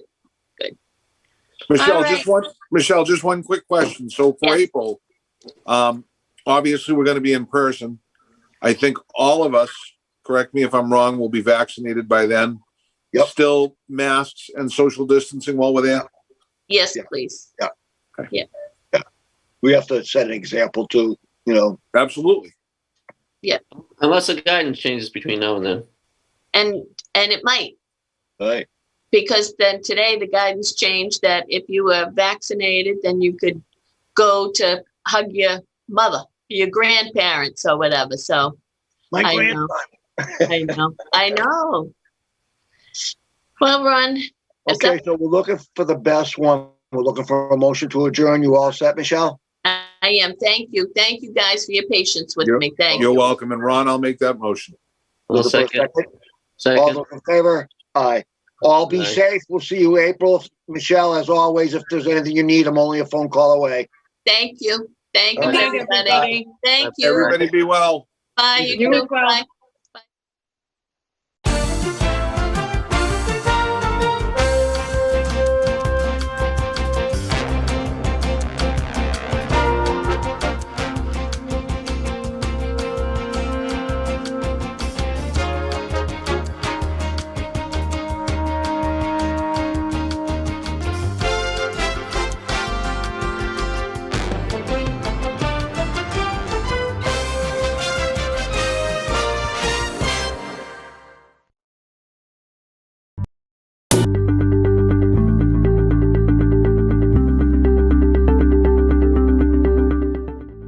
Challenges or comments that I most often hear from teachers really exist around how much this is. We started the school year in a way we never have before, and that includes, having devices, learning a new learning management platform. Teachers had to shoulder all of that in the beginning of the year, and it's not as simple as some might think. I think some people think, oh, well, all you do is you take your lessons that you would do in person and you just do them on Zoom.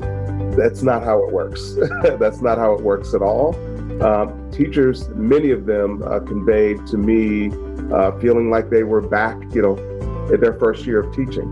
Teachers who've been teaching 10 plus years, feeling like they are just learning it all over again. And so they're doing that in the space of, a global pandemic where there are health concerns. It was a really heavy lift for teachers, a stressful endeavor. And I'd say also there's a lot of eyes on them. I mean, there's a lot of concern nationwide about learning loss, the health and well-being of students, and a lot of eyes on teachers for being part of the solution of that, which, that's a responsibility that we take seriously. But all of that together made for, a really stressful time for educators.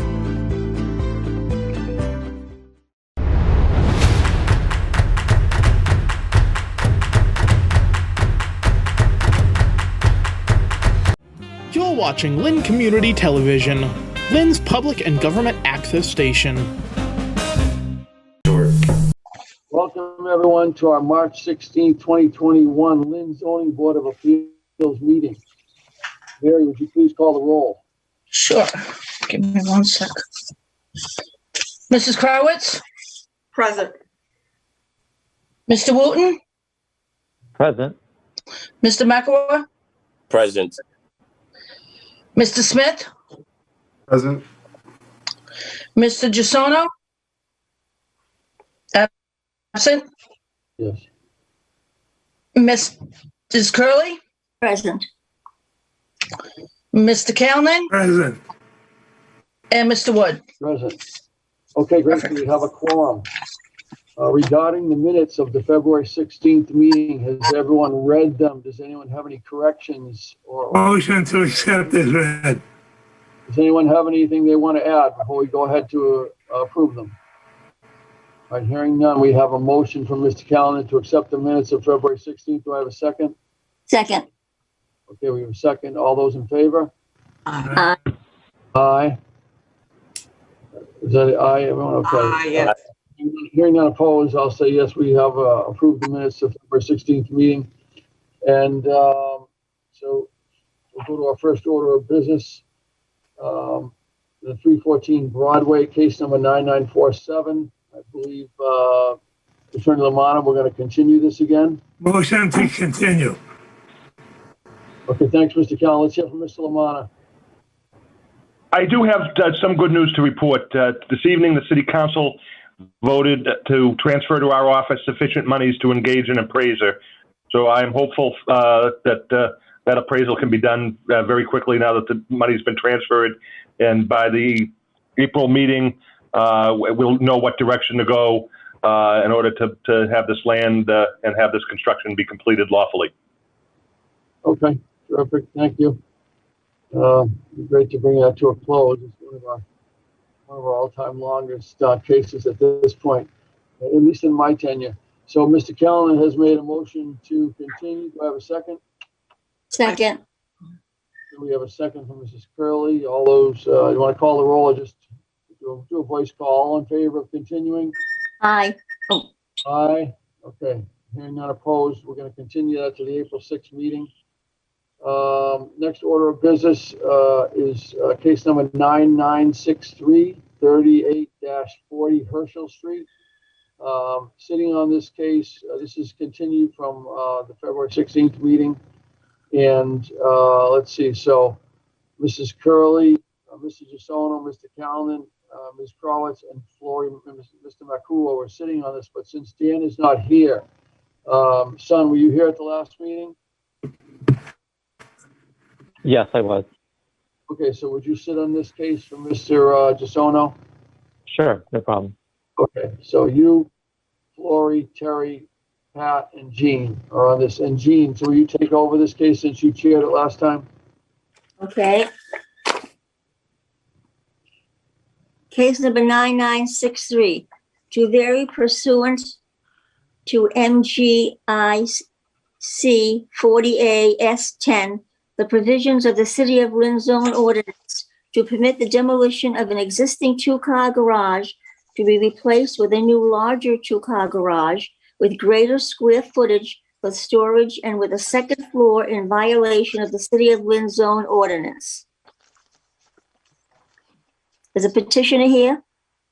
Yes, good evening. My name is Matt DeLangis. I am the designer for the project before you tonight. 38 Madison Street, Amesbury, Mass. For the record. Based on the feedback provided by the board from the last meeting, we had revisited plans and elevations and made significant changes to the roof and the height. The stairs were removed, the entire second floor was eliminated, and the height was decreased by approximately 6 feet. So in the elevations before you tonight, we are showing a revised version. The materials all remain the same. We are showing architectural asphalt shingles, a vinyl double hung windows, clapboard siding, and corner boards in the same white color to match the existing home. So referencing the zoning matrix in the top right corner, the relief that we are seeking for is in reference to the lot coverage. The existing lot coverage is 32.3%, and we are proposing a 5.3% increase, which brings it to a total of 37.6%. It's a fairly short presentation. I'd be happy to answer any questions if there are. Anyone have any questions? Where is the increased square footage? Is it in the volume or is it in the horizontal plane and the floor plan? It's in the horizontal plane only in the floor plan. The existing garage is approximately 20 feet wide by about 19 feet deep. And we are proposing a 24 by 24 garage. Okay. That's a big increase. That's a 4 feet in each direction, 24. No, 4 feet in one direction and 5 feet in the other. Yeah. It's good for like a two-car garage when they open their doors. Right. The existing garage now. Correct. Okay. So if you look at these photos, the size of the existing garage doesn't allow for I would say a modern car to park in there. But I think if you had a Fiat, you might be okay. But opening the doors is quite difficult in the size of the garage that it is now. 24 by 24 is sort of a typical two-car garage size that I've done a fair amount of work with in the past, and it's a number that allows the homeowner or the user to be able to comfortably exit their vehicle without hitting the car or an intermediate support in between the two cars. What's the extension of the roof that's here that's in black? What is that? So that portion is the homeowner is hoping to maintain the driveway and the property a little bit better. So that is essentially storage for a snow blower and maintenance materials for the driveway, shovels and that of the like. but that's still in height, right? That's not in width. No, that is only in width. So if you're looking at the garage floor plan, the height of that gable is not above the 24 by 24 foot garage. It'll sit approximately a foot below it. But the extension really is in the horizontal distance. That's the 6.5 feet that is shown in the garage floor plan. Mm-hmm. Mm. Any other questions from the board? Yes, I have a question, Mrs. Chairman. The design that I'm looking at is not what I was expecting. This doesn't look like a regular accessory building. It has a dormer attached to it. And it's not, it doesn't blend well. It looks like a single family design. That's what it looks like. And it's difficult to read the printing on it. I have a big magnifying glass and I still can't read the numbers. It's really not a good design, and I thought he was going to change it. That's what I requested. I can't support this in this design. They got to remove the dormers there, and if it's a garage is an accessory, is considered an accessory building, but this is not what you see typically in an accessory building.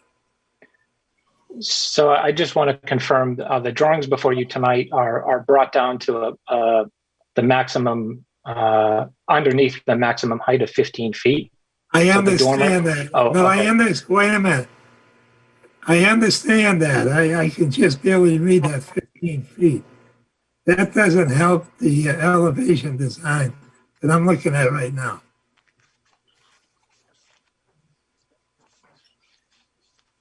So Pat, what are you thinking about? Are you thinking about like taking that whole little dormer section off, just making that like a shed roof? I'll leave it up to his design. It doesn't suit what the city requires. Okay. And I can't support it. So he's got to change it. He's got to change the elevations. He didn't do that. And plus the plans have got to be big enough so you can read them with your glasses. I got to magnify, I can't read the numbers. That's not a proper instrument to be held here for a record.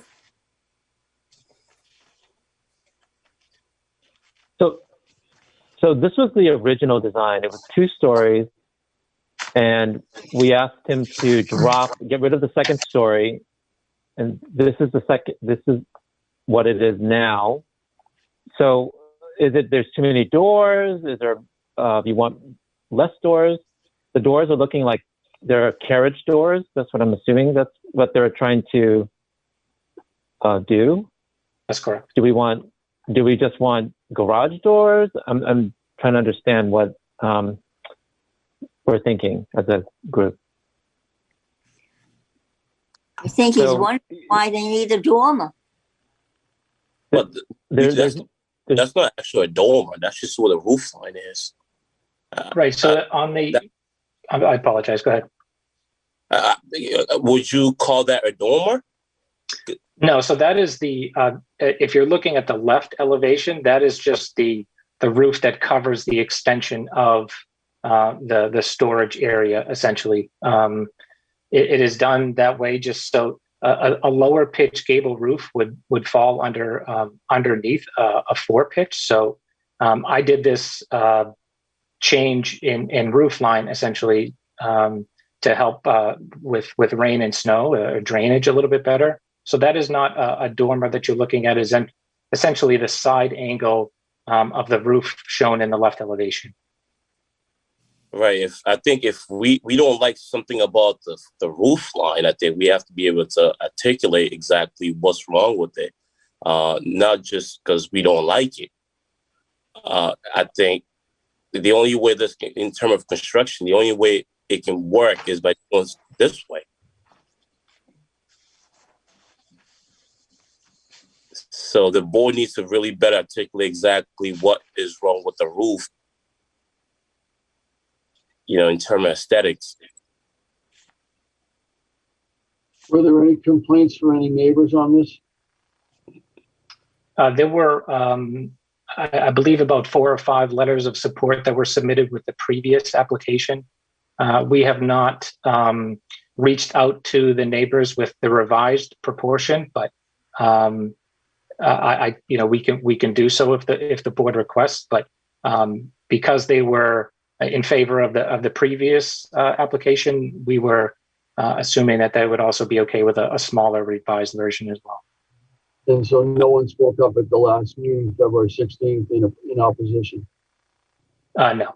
No, I think if I could just share another comment here, I think he's in variance on the width and length, not so much on the heights or aesthetics. Right. He reduced it by a lot, 6 feet down. So I'm not sure exactly the issues here that we're having. It still looks pretty big. Well, you can't. Yes, it does. Too big. Well, in today, you can't build a garage that you can't fit two regular cars right now. If we left in terms of square footage, you can't fit 2 cars in there. It won't work. The 2 doors will be bumping to the walls or bumping into each other's. Here's the way I kind of look at it, is that I understand everybody's point of view, that it looks big and it looks like it has a dormer that's coming out to the side. But I look at it like this: if you look at the pictures of the garage, you can see what it looks like now. And I think that whatever they're going to be doing with that new building is going to improve the look of that property. And the height will still be low enough so that it does not interfere with their neighbors. But it looks too big for the lot to me. Yeah, I hear what you're saying. I understand that. And I don't disagree. Yeah, Mr. Chairman, what is the rear square footage of the rear lot where this building's going to be located? What is the square footage? You can't exceed 30% of the rear yard. And I don't see where that is mentioned anyplace. The number of square feet in the rear. It's not going back to the rear. It's actually going forward to the yard. So it's growing south of that plot plan, not north of the plot plan to the abutters. Why you can't see the complete layout of the house and the garage? Well, you've got to change. As far as I'm concerned, you can talk all night about it. I'm not going to accept the design that I see the elevations.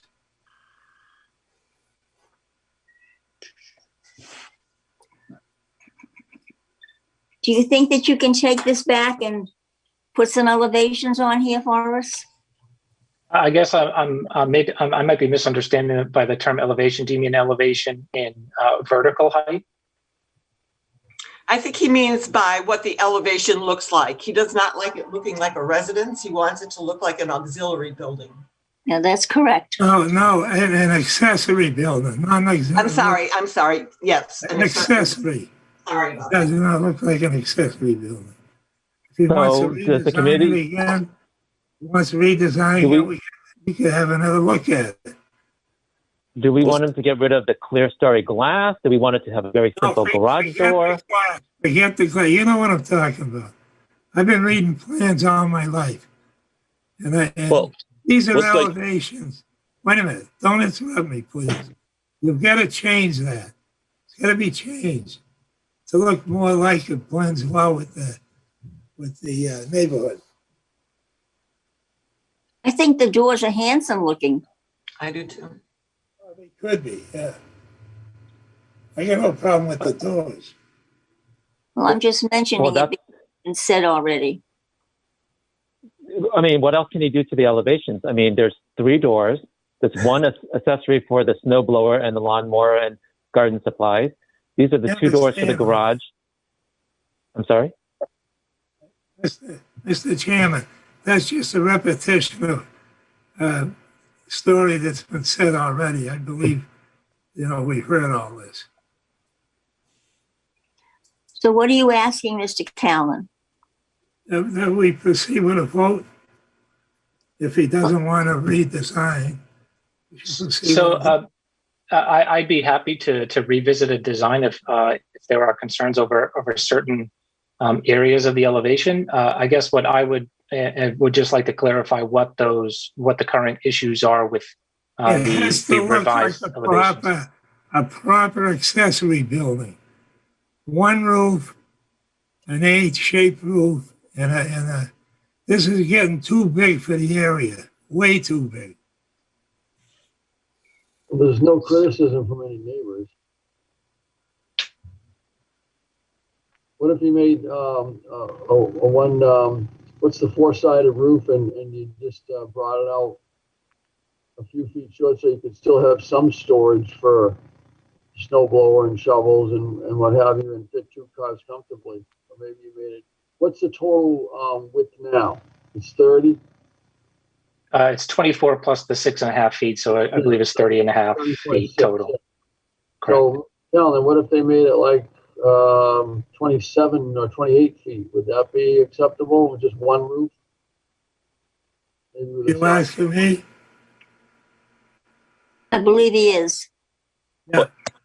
I have to see a new design. I just can't, go by that. But what could happen? I got to see on a plan that if we accept it, it goes on file.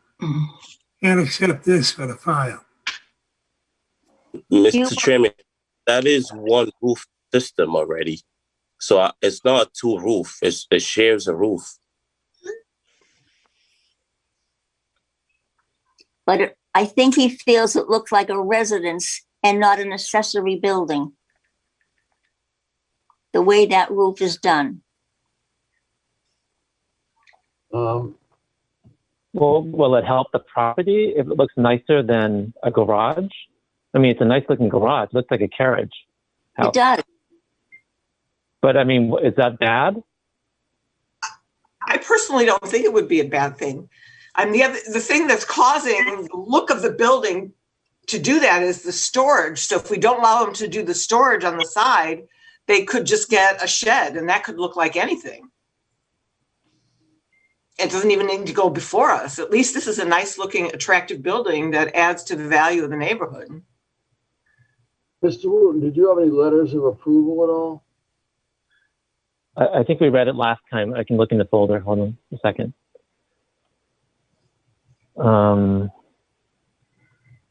Mr. Chairman, can I ask a question to the architect? Right ahead. Is it possible to extend the slope from the garage to the storage space? I don't know if you meet the slope ratio, but is that possible? That would be possible to essentially create, I think, almost like a lean-to on that side. So I think what you're asking is to almost extend that gable roof in the same direction. Yeah. So from the front, it would almost be perceived that there was no additional roof. Yes, absolutely, that could be done. It would be altered to be a different pitch, but if that is something that is much more, it would be in a better favor for the entire board, I'd be happy to revisit it and take a look at it. If we take a swing of that, I think we could table this for the next meeting. We don't table, we continue. We'll continue. We can continue. So which direction is the slope now? Is the slope going this direction? To the west. As a lean-to like this? It would lean to over the storage area, yeah.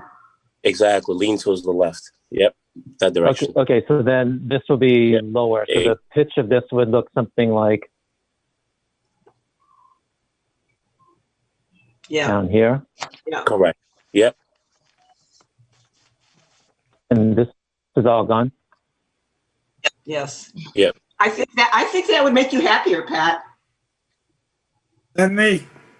Can you see the red line that Son put on that picture?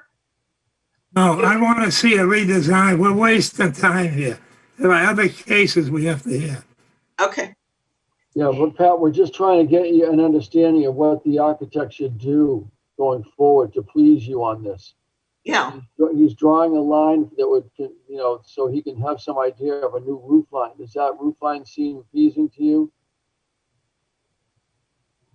Can you see that what he's drawn there? I'm not going to comment on it. I want to see it on a plan. I would say that looks like a good path forward with this project. I think so. I think you're right, Rick. I don't think this will be resolved unless he tackles that. Okay. Gene, you think that's okay going forward with that type of roof line instead of the other more dormer style? I don't know if Pat's gonna like that. I can't answer for him. I'm sorry. No, if the gentleman wants to take another stab at it, I'm all for that. All right. I'd be happy to revisit it. If the concern is that it is showing too much roof, I'd be happy to visit a shed option. I think that'll decrease some of the volume that is perceived from the front elevation. I would like to see if there are any other concerns. I'd be happy to make that shed roof addition as small as possible in order to hopefully have a favorable vote for the following meeting. Why don't we proceed? We can't talk all night on this one case. Well, Pat, the gentleman is just trying to please you. That's all. You don't have to please me. I'm thinking of the entire city of Lynn in this case.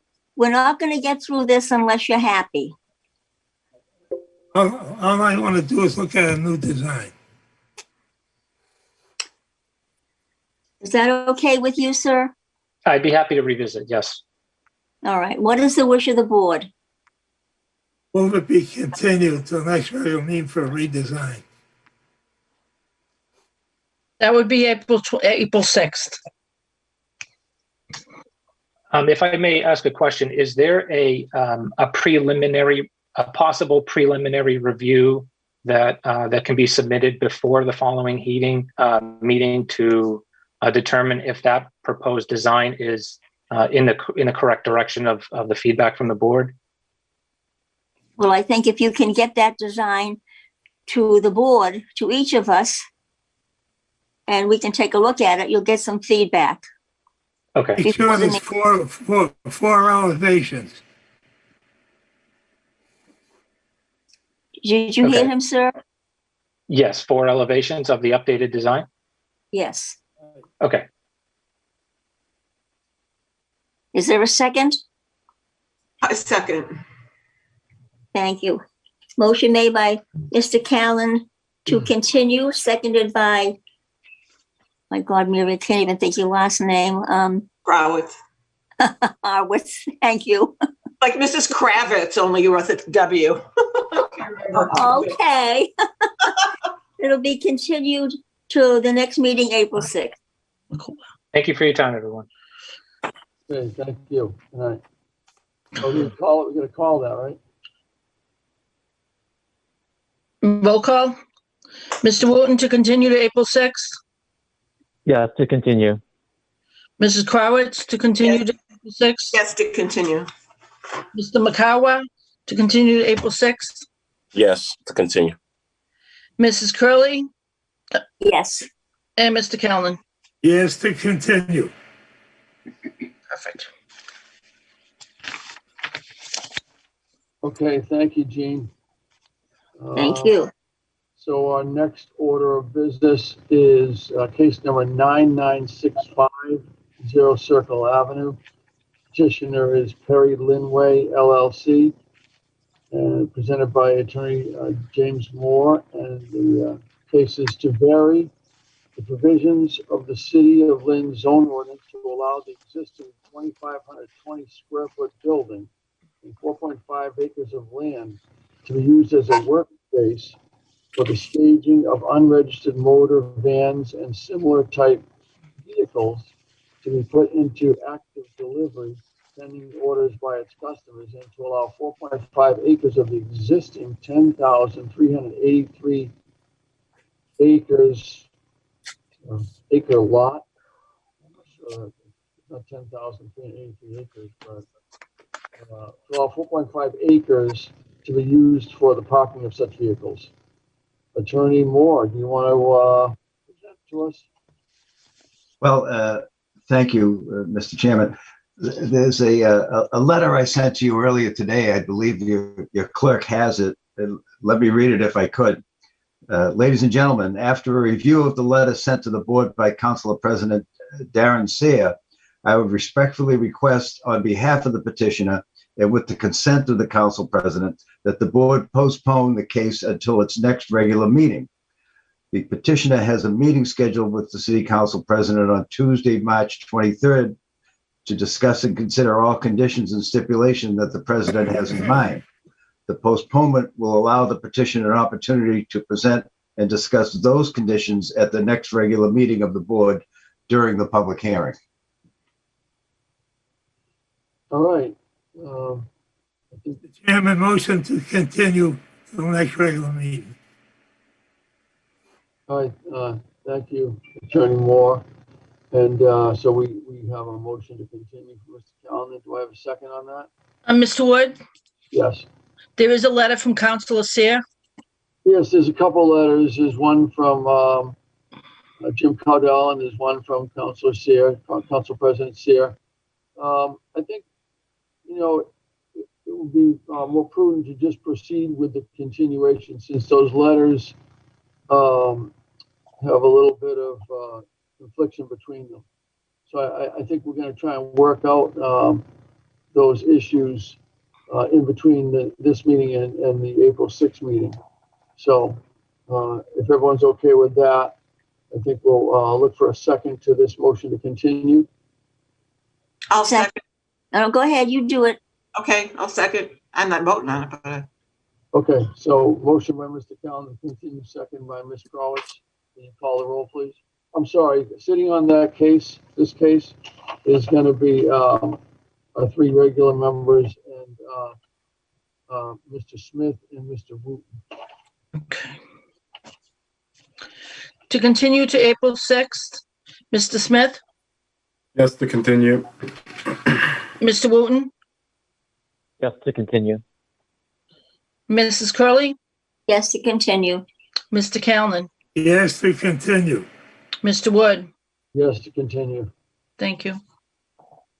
Thank you, Attorney Moore. We'll see you April 6th. Thank you very much for your time, members. Okay, good night. Our next case is 0 Linwood Road. This is case number 9966. And this is to petitioners Gary Fernari, trustee, by his attorney Sam Vitale, to vary the provisions of the City of Lynn zone ordinance to allow construction of a two-family dwelling on a lot containing 10,356 square feet, less than the required area, and frontage of 105 feet in the R2 General Residence District. Attorney Vitale. Yes. Do you want to take it, Pat? Mr. Chairman, Sam, do you want to take it? can you hear me, Mr. Chairman? Yes, we can. A little muddled, but yes. I have been informed that there was a concern on the part of an abutter with respect to the construction of a dwelling on this lot. I believe that that is a legitimate concern and one that ought to be addressed. I forwarded to the clerk and addressed a letter to you asking that we could have the matter continued in order that we could get a professional evaluation by a structural engineer. While I may be familiar with the construction technique that's going to be done, which is to be doing no blasting but chipping and closer to the Linwood Road side, I do think that the concerns raised are serious enough that it would be beneficial to the members, to the abutter, and for all concerned, to have the opinion of a structural engineer whether the expressed concerns are well-founded. I might say as an aside, Mr. Chairman, I've been getting up and down because I'm doing the Conservation Commission simultaneously in the next room. There's a conflict between their schedule and yours. And so I want to explain to the members why you may see me appearing and disappearing. But as to this matter, once I was informed of what the concern was, I spoke with Mr. Finari, who's here with me, and he's agreed to retain the services of a structural engineer. And rather than have people guess as to what an impact may or may not be, we'll get an evaluation by a professional that we'll share with everyone. Okay. So you want to present? And excuse me, just a little housekeeping here. Ms. Crowitz and Mr. Makua, would you both sit on this case, please? Sure. Thank you. Okay. Sarah, you good? Yeah. Okay. If you want to continue, Sam, you're expert there.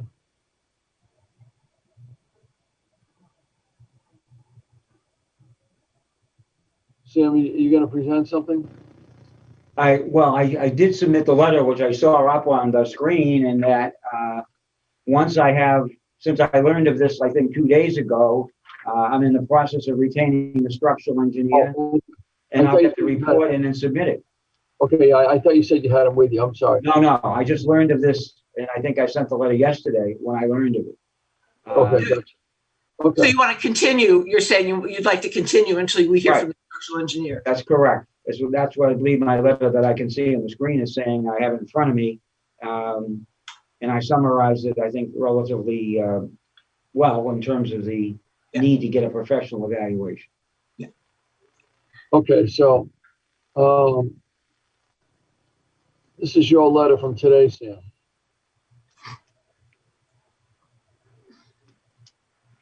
Is that right? This letter Yes. on the screen now? I That can't is see my a letter. date on it. Is there a date on that? Okay, yes, right, yeah. So, do I need to read this? I should probably read the letter in opposition, or if there's any other letters. I'll read this quickly then. This is from Attorney Vitale. I was going to read that, so thank you. Would I represent Gary Finari, trustee, Urban Best Realty Trust, petitioner in the above entitled matter? It was recently brought to our attention that an abutter has expressed concern about the excavation and construction of the lot, specifically the stability of ledge that encompasses the site and a nearby parcel. Petitioner wishes to properly address these concerns, and as his plan does not call for any blasting, and any site work done will be in close proximity to Linwood Road for construction of any dwelling. Accordingly, the petitioner will be guided by the report of a structural engineer and will share the same with the board members and abutters. To do so, a request is made that the matter be continued to the next board meeting, so the results of the professional evaluation will be considered. Thank you, Attorney Sam Vitale. Do we have are there any other letters in support? Mary, were there any other letters in support? No, hold on one second. I gave them all to Son. I didn't see any Just a letter of opposition from John Volo, if you want to read that. I was just going through the support for this. No, there's no other letter of support. Okay. I feel like I should read the letter in opposition, and then we never but you know. Okay, so here's this is a letter in opposition from an abutter, John and Mary Volo. We are writing to express our opposition to a two-family dwelling on parcel 055216111. We are the abutters of the property and are concerned with the excavation and construction necessary to erect a two-family dwelling on this. It's covered up by on this property will impact our property. Our property at 0 Gayron Way, which is above the subject property, shares the massive ledge that is prominent in this area. And the theory is that any disturbance to the area will have a negative effect on the stability of the ledge. Unfortunately, due to a previous engagement, we are unable to participate in the Tuesday hearing. So I hope the board will consider our concerns and deny the petition. Thank you, Mary Volo, 135 Bellevue Road. John and Mary Volo. Lynn. Okay, so we have the attorney's asking us to continue. Can I get a motion to continue this? I move that we continue this case till April 6th, so they can provide the information from the structural engineer. Well, I have a question. Sure. When they come back on April 6th, are they going to have something look the inside of this duplex and how many bedrooms and what it's going to look like? Yes. We don't have We now. provided a live set of plans, which I don't know that they downloaded onto a stick, but it's They're a on the two-bedroom stick. unit. The photographs that you showed are the home a duplex 2 houses over. It would be comparable to that, but I see now on the screen the drawing with respect to the proposed dwelling and its elevations. But yeah, if you want, we'll have a floor plan, but it will be a 2-bedroom unit, much like the one that is 2 doors down. Okay, I only asked because we never received that in our packet. That's why I asked. Would it be possible to get some kind of a topographical drawing that would show the elevation and how much? I think I could ask the surveyor that, or I could ask the engineer, but there's no question that it is a strange shaped lot that is large and is with respect to the soil condition. As you saw, I think on one of the pictures, a large section is of the lot has a ledge on it, but obviously the placement of the house, if you look at the plan that was submitted, that was drawn by Mr. Reed, is in close proximity to Linwood to avoid having to deal with much of that ledge. And as I pointed out, with respect to the lot, it exceeds the current lot size requirements for a single-family dwelling, which could be constructed as a matter of right. But serious concerns were raised about the impact on that ledge. And I'm not a professional structural engineer, and I think we would be benefited, all of us, including the petitioner, to have an evaluation by someone who is trained in that field. Agreed. So we have a motion to continue. Can I have a second? I'll second it. To continue. Oh, sorry. Okay, was that Mr. Smith with a second? Okay, so we had a motion from Ms. Crowitz and a second from Mr. Smith. Can you call the roll, Mary? Who's on this case? I'm sorry. That wasn't a second for me, Mr. Chairman. It was me. It was Makowa. Yep, I thought it was Flurry. Okay. Yeah, so a motion from Mr. Crowitz to continue and a second from Mr. Makua. Can you call the roll, please? Mrs. Crowitz? Agree to postpone. Continue to April 6th? Yes, continue. Thank you. Mr. McQuarrie? Yes, to continue. Mrs. Curley? Yes, to continue. Mr. Callen? Yes, to continue. Mr. Wood? Yes, to continue. Okay. Thank you. Can I ask a quick question? Where is 0 or O Linwood? I can't find it. Is it a real address? It's next to 9 Linwood. Is it next to 9? Okay, thank you. Right a little bit. Slide to the like towards 2 o'clock on that where the red dot is. Okay, so it's over here. Okay, sorry. It's that big boulder. I see it. That space there. That's it. That's right here. It'll be in front. It'll be in the Oh, I see. Okay. It would be towards the Linwood side. You see the ledges at the rear Yeah. heading over to the other street that's adjoining. But that's the area, that grassy area down there where the bulk of it would be. That's why I'd like to see a topographical map to see how much of that ledge they'd have to Clear. go into. What are they going to have to do there? That's a lot of work. Reminds you of those houses on Dungeon Ave, I think it is, right up against the rock down there. Mr. Chairman, do we have any further business? We do. We have one more case. You need to excuse yourself, Mr. Callen? No, I don't. All right. Okay, so Full speed ahead. Full speed ahead. Full speed ahead, all right. So let's continue to case 9967. 321 Essex Street. Petitioner Tina Siphon by her attorney Sam Vitale. This is a petition to vary the provisions of the City of Lynn zone ordinance to allow the addition of a residential unit on the first floor of a pre-existing non-conforming mixed use structure, apartments and retail space on a 9,766 square foot lot in the business district, with off-street parking having less than the required setback. Sam, do you want to present? Yes, Mr. Chairman, thank you. With me is Son Chair. He, his mother, his sister reside and developed this property with the assistance of the Board of Appeals in 2002. In 2002, the board approved a petition to allow in the business district the construction of a 2-unit apartment and retail space on a lot having 9,677 square feet, off-street parking having less than the required setbacks from the property lines. That was case number 8826 for the property at 321 Essex Street. It was approved unanimously by the Board of Appeals. Subsequent to that, a building permit was obtained. The building was constructed. The building now does contain a retail portion, and it has on the second floor 2 apartments, one of which is occupied by the petitioner and her family. My friend Sam here is an active member of the military.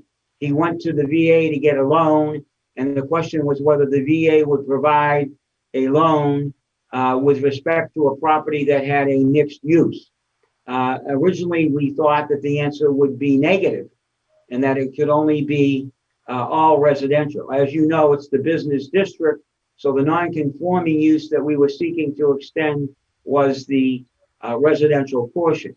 The good news is that the VA said that they would approve a loan with a portion of the property being commercial, namely the existing nail salon. And so the desire is to essentially put at the rear and adjoining the nail salon the identical unit that is above on the second floor, which is a 2-bedroom unit, and to construct that on the first floor where the nail salon occupies some of the space. Previously, the board had approved parking not in conformance with the parking setback. The addition of another residential unit would require a parking plan, which I did not see in the application or the petition in 2002. And so we did a parking plan that not only affords parking for the 3 proposed residential units, but also for the nail salon. As you know, the nail salon is not 24/7. It's not 7 days a week. Currently, if you've been to the space, the petitioners were parking, I can barely see on that plan, but I think it's in spaces 9. They were parking in spaces 9 and 10 adjoining the building and at the rear of the building. The plan we have provides sufficient parking and access to the rear of the structure, which is a strangely shaped lot and structure. I wish I could remember my geometry to characterize whether that's I think it's like an oblong, but a trapezoid. Well, that's Sam says maybe it's a trapezoid. I don't know. But in any event, the building tracks the odd-shaped lot. They were using parking, as I indicated, which would be closer to the what I call the top or the opposite of the Essex Street side. As you know, the building sort of sits between Sheridan and Mount Pleasant. And what we propose is essentially parking at the front with access to the rear. And we have submitted a parking plan, which I see up on the screen, that reflects what we think is more than the required parking for the combination of the uses.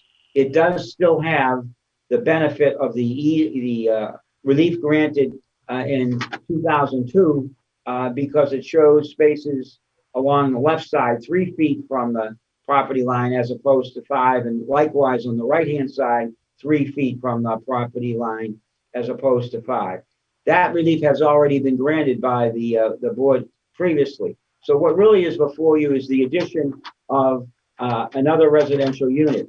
And Sam's here with me, and I don't know, maybe you can hold up. He did this. He lives there, as I say, with his mother and sister. when he's not on active duty. How many years into you?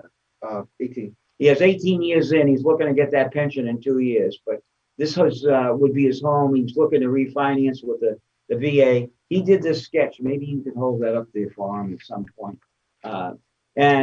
But essentially what I tried to do, building permit 49 issued in June of 2002 or 3, I believe, has a plan, but they have been unable to produce for me yet the plan that accompanied the building permit that allowed the building to be constructed with a retail portion and with the residential portions. But it is the intention of the petitioner and his mother and sister to, I think, move to the first floor and occupy that unit, or, yeah, okay. So Sam said they do that, which would then take the existing available unit on the second floor and make it available for rental. The standards with respect to the expansion of a non-conforming use are really two. The first is, what we propose to do substantially the same use in substantially the same manner. You've heard me say this before. The difference between 2 units and 3 is a difference of degree. It's not an essential difference. So the non-conforming use is residential. We're increasing it by volume to be from 2 to 3. And that portion of our zone ordinance, which tracks the state statute 48.6, says that if you expand either a building, and we're not expanding the building, or if you expand a use, we are expanding the non-conforming use. To do so, it must be in conformance with the current parking requirement. And that's why we submitted the parking plan. As I see in that photograph, you'll see one vehicle was parked as we proposed at an angle with respect to the lot. You do see there's an entrance off the street and allows access to the rear. As I indicated right now, the residential members are generally parking at the rear. And I don't believe there'd be a conflict between the residents and the patrons of the nail salon.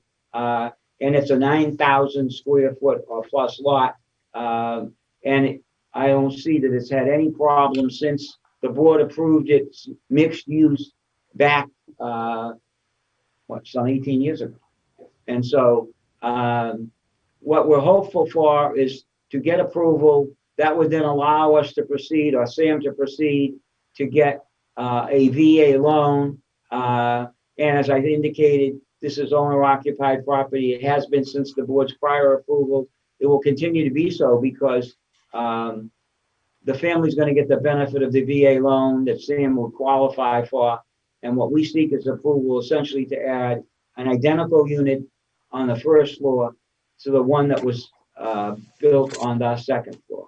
And Sam and I are here and be glad to answer any questions any member may have.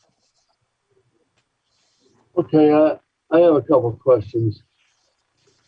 Do we ever see a new design of the interior of the new proposal? I'd like to see an existing and a new design of what's going on inside. So right now there's 2 apartments on the second floor, Sam? There are 2 apartments on the second floor, correct. Okay. And what is the square footage of the building per floor? Staircase.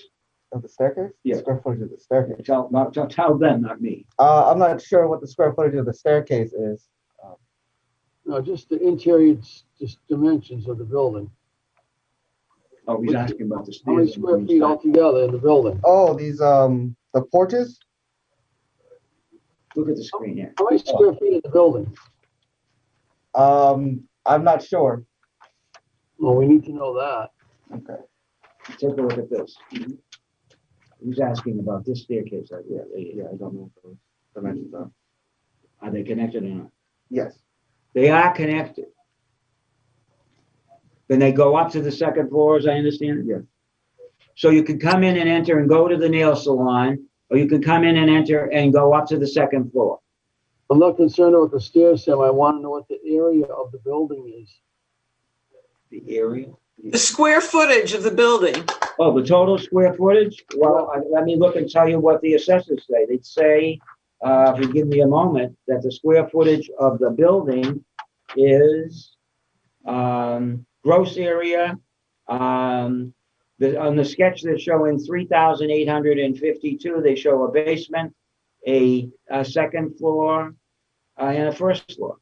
And they describe the basement. Essentially, it's the same thing stacked. It's like 1,000. I gotta put my glasses on. 926. Yeah, it's 1,926 on each floor. 926 on each floor? Yeah. And the deck is 146 square feet. Okay, so, and how much square footage will there be in the business when you're done with this? We didn't hear that. How many square feet in the business? Because I'm trying to determine the amount of parking spaces you need. I mean, what square foot is the business? Oh, the retail store? Retail store is about 1,000. We allocated one space for every 300 gross square feet. I think we accounted for 4 spaces for the store and 5 spaces for the restaurant, for the residents. That's 9, and I think we've got a plan that shows 10. Yeah. Okay, so you're good with that. I still want to see an interior floor plan. We need to see floor plan. You know, how big the apartment's going to be downstairs. And so, I mean, generally, all you want to do is add another unit to this. How many bedrooms are they going to be all together? How many? 2 bedrooms. The ones on the second floor that were approved previously are 2 bedrooms. This would be 2 bedrooms. It'd be essentially the identical unit that's above it on the second floor. So we're going from 4 bedrooms to 6 bedrooms. So they want to continue the meeting or like to vote. But isn't the second floor the entire apartment? No, the second floor is that's approved by the Board of Appeals, 2 apartments. 2, I'm sorry, 2 apartments. So what is the square footage of this new apartment? The Just same as one of the ones on the second floor. So approximately, each floor is 1,900 square feet. The units are approximately 850, 900 feet. Okay.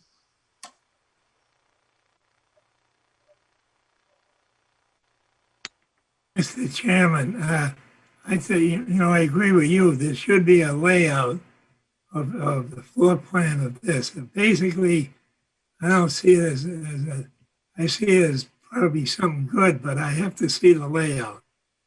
And, to see where it sits on the first floor.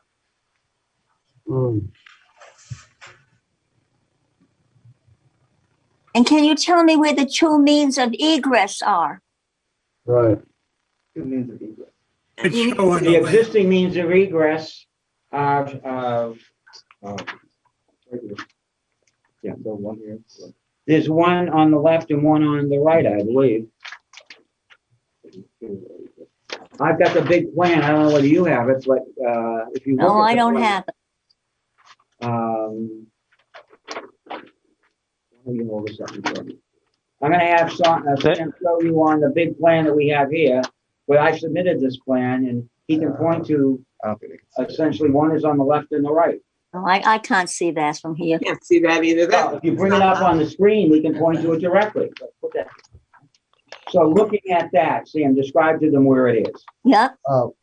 So on the left and right, you'll see 2 side structures. One is a handicap or wheelchair ramp.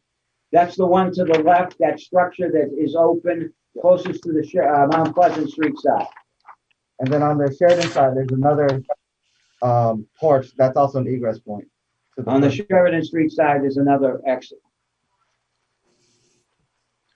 as well as the one at the front. Well, I see that one they just pointed to. And where's the other one for the new apartment? I see one. So that L and the one with the arrow are the 2 egress points. So where the 2 arrows are would be where the exit would be for the first floor.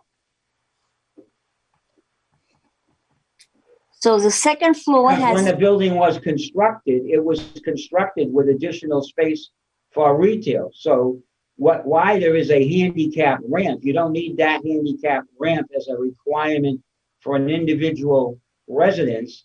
The handicap, or for a 2-unit apartment, the handicap ramp was built to accommodate the retail space for patrons of whatever retail space was there. When the board approved it, it didn't define what the retail space is. In fact, it's a nail salon. So to the left, Mount Pleasant Street side, there is a handicap ramp.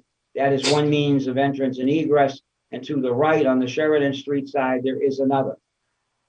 So do you have to go through the nail salon to get to one of them? No, is what Sam They're tells both me. independent. They're independent of each other. Thank you.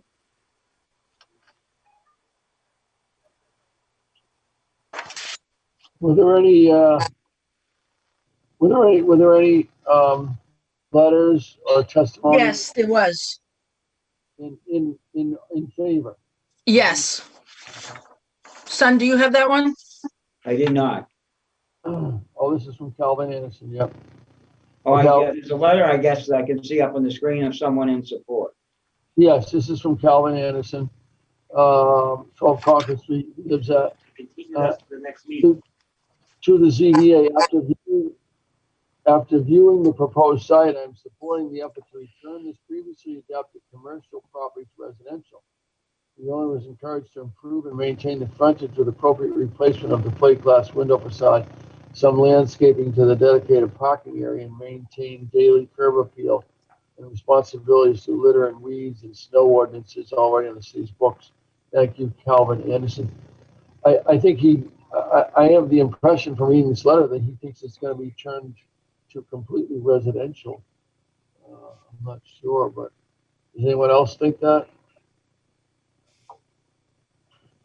From that letter? Yeah. Well, I think he said the replacement of the plate glass. I think the plate glass is at the I'm main. supporting the effort to return this previously adapted commercial property to residential. So we're not returning it to residential. It's No, we're adding to the residential. yeah, right. So I don't know how that applies, but okay. So does anyone else? Is there anyone that wants to call in and speak in favor of this proposal? But I guess we'll give them 2 minutes and see, just make sure, give anyone an opportunity. So we'll put a time on that, and we'll wait a couple minutes to see if anyone wants to call in support of this proposal. Mr. Wood, some housekeeping on this? Yes, thank you. So this would be Mr. Smith and Mr. Wooten. Would you both please sit in on this one? Danye, you with me on that? Yes. Sounds good. And son? Yes, sounds good. Okay, thank you.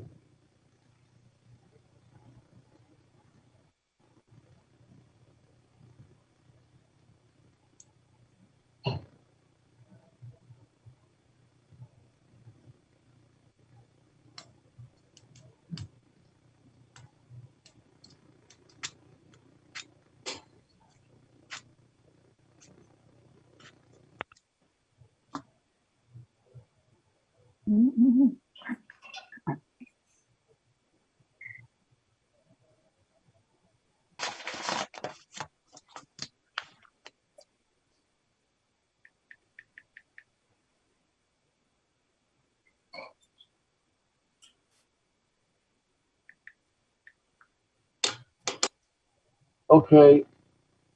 We're not getting any further activity and support, so hearing none, I'll close the hearing. For those in favor of the petition, open it for anyone in opposition. If there's anyone in opposition of this hearing, would you please call in now? Anyone in opposition, please call in now. We'll wait a couple minutes for anyone in opposition to call in.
Okay, hearing no opposition to the proposal, what is the wish of the board?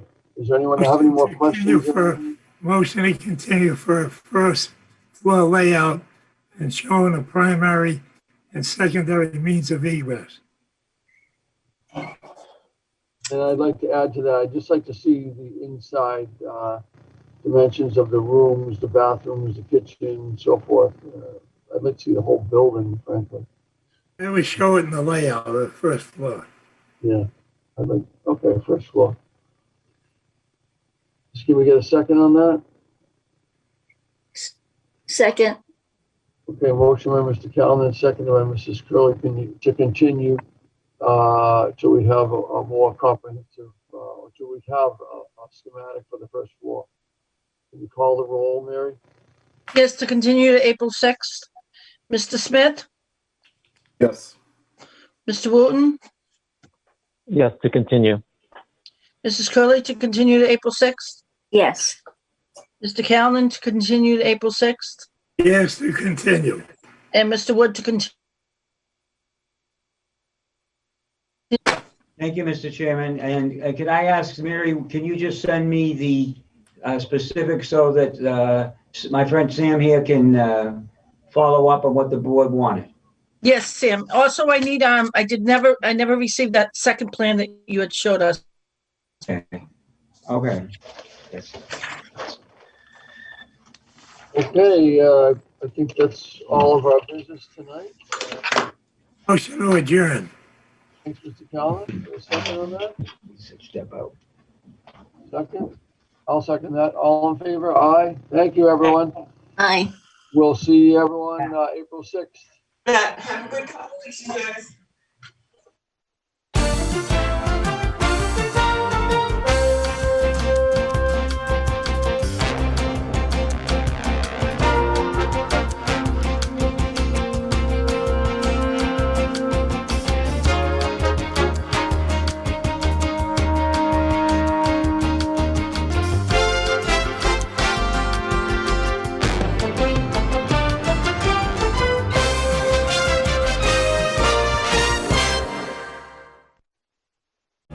You're watching Lynn Community Television, Lynn's public and government access station. Call the meeting to order. Roll call. Chairperson Barton, Present. Member Funes, Present. Member Phelps, Present. Lieutenant Reddy, Present. Attorney Lamanna. Present. All right. We definitely have a quorum. Everyone's present. Okay.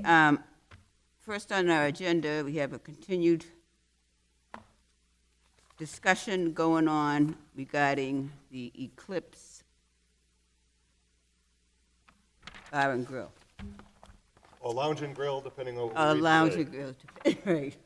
So I will call it. It's not the 2012. nightclub, right.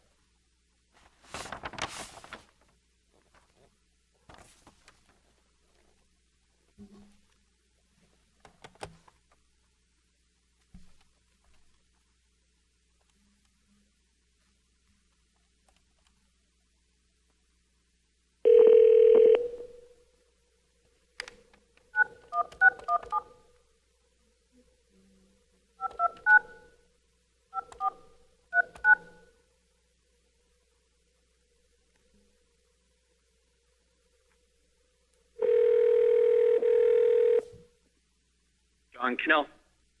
This Attorney Cannell, James Lamanna, and the Lynn License Board on the matter of 47 Central Square, Eclipse, continued change of manager. Yes, thank you. Good afternoon. This is Chairperson Patricia Barton. Could you please state your name for the record and also who else is there in attendance with you? My name is Attorney John Connell for the licensee. I have here the two co-owners, Ferdy Gura and Joanna Rua, And I have the proposed manager of record, Hector Torres. Thank you. Thank you. Okay, we have received a copy of your menu and the 2 letters of recommendation for the proposed manager of record. We do not have the certificate renaming the establishment. Do you, by any chance, have that? I'm sorry, I didn't hear that last part. We do not have in our possession the certificate of doing business as the Eclipse Bar and Grill, your name change. I sent one email that it wasn't attached, and then I sent the second email right after with the DBA certificate attached. Okay, you sent it to the clerk's, you sent it to the clerk's office? I'm sorry? You sent that to the clerk's office? I sent it to Debbie Ginnivan and Jim Lamont. I can confirm that. Okay. It went to Debbie and I was CC'd on it. And Okay. It was a notation, I'm sorry, it wasn't attached. Oh, okay. And I didn't open it. Okay. But I'm sure that, based on that representation from my brother, that is correct. Okay, so now the name of the establishment is the Eclipse Bar and Grill, correct? Attorney O'Connell? Yes. Okay, The DBA O'Connell, has I'm been sorry. changed. In fact, it's been that way for a while, and I think I was in error referring it to as Eclipse Nightclub. Nightclub, correct. Okay, and now I notice on the menu that you've sent in, you are referring to the establishment as the Eclipse Lounge and Grill. Yes, hold on. Let me just grab the menu. Yep.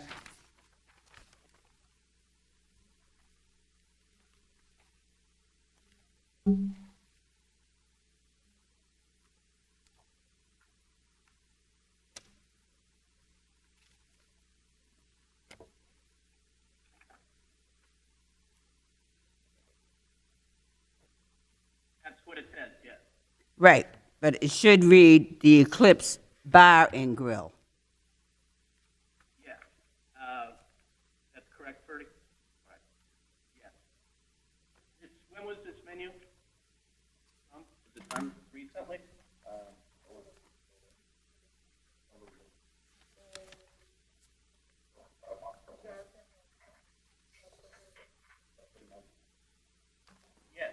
Yes, the menu was done about 3 months ago. We can correct and change lounge to bar. Correct. Bar and Grill. The entire premise, I'm told, has been converted from what used to look like a nightclub, couches, dance floor, to you would go in there and it looks like a restaurant. Okay. Good. All right, and as far as Mr.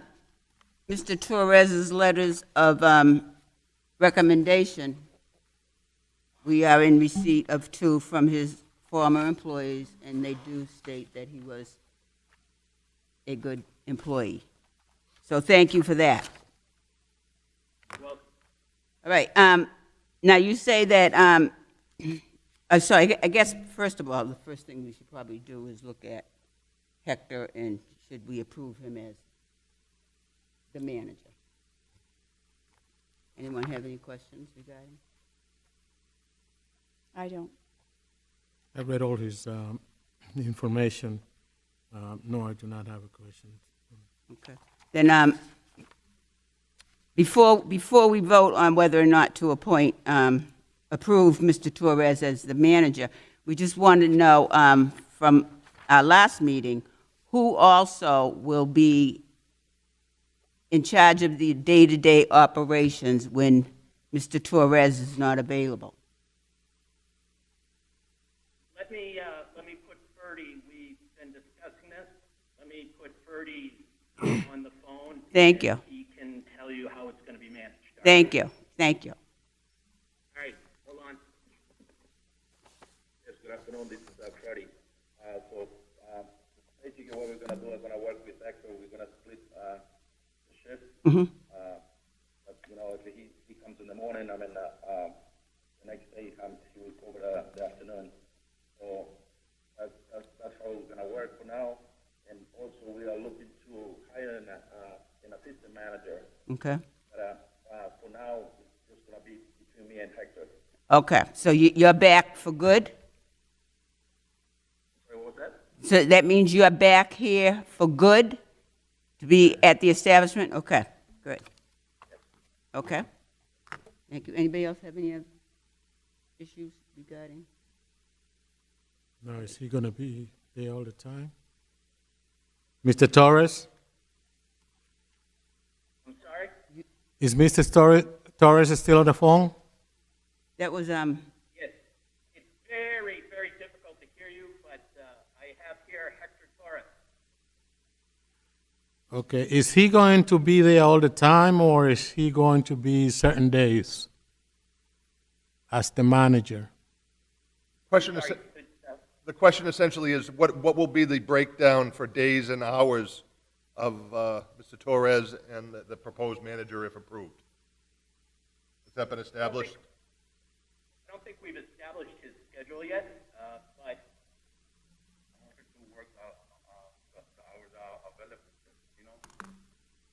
are you going to work more than 40 hours? Yeah. Yeah. Mr. Torres is available to work pretty much as we need him. He's committed to 40 hours, and he wants to work more hours than that, but we don't have his schedule down just yet.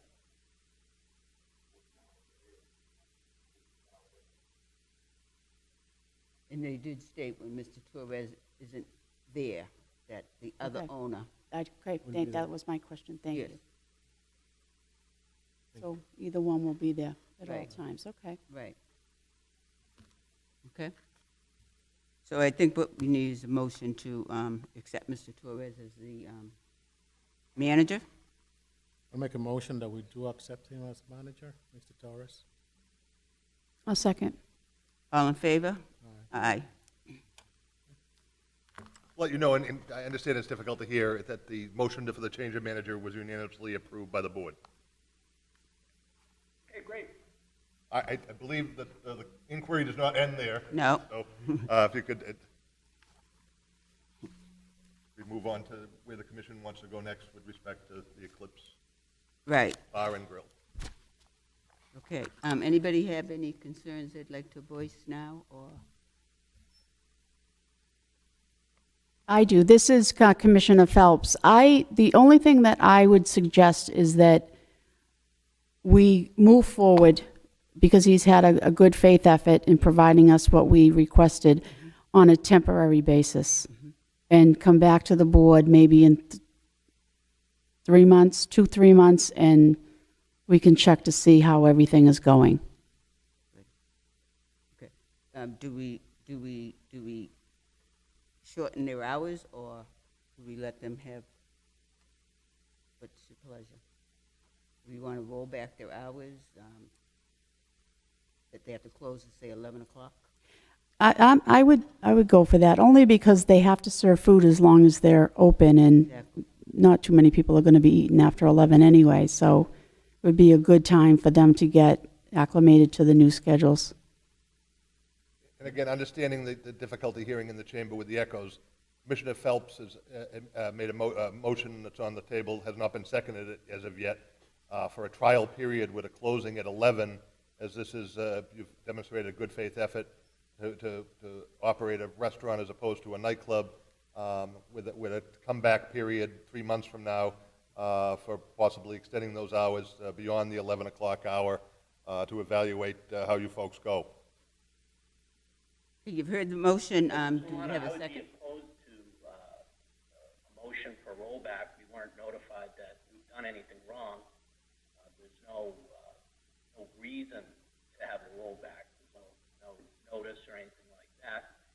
I would suggest respectfully that the nightclub, or the restaurant now, which has been closed for many, many months, be allowed to operate at its approved and existing hours.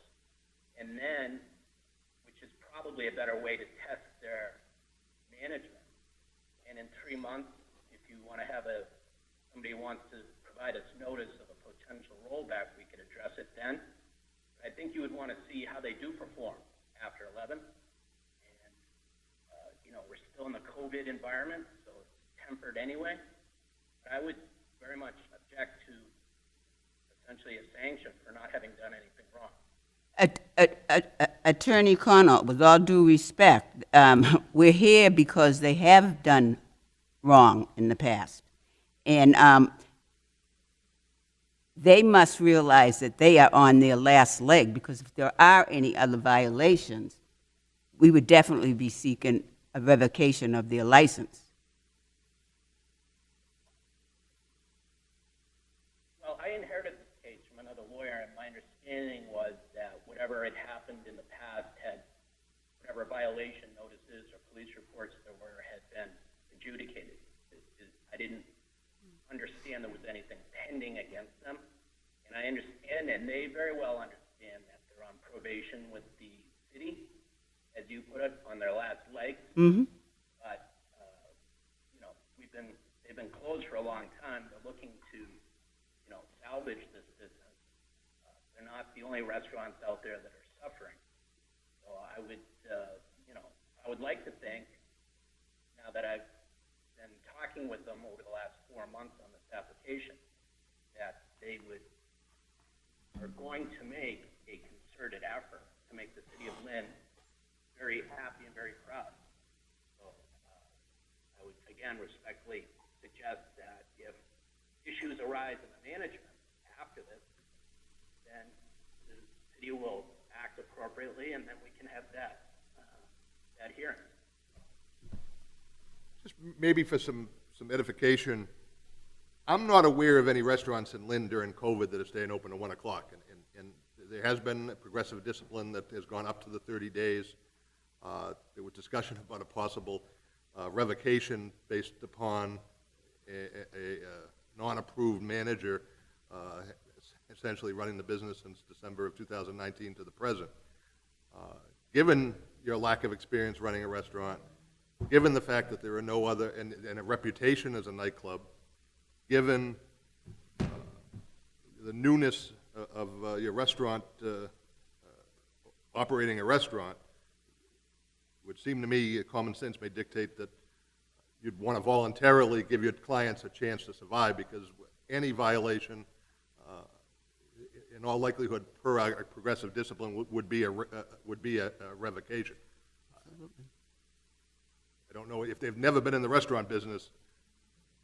I don't know what they envision will happen between 10 to 1. I might respectively suggest whatever happens between 10 and 1, in all likelihood, could lead to a revocation.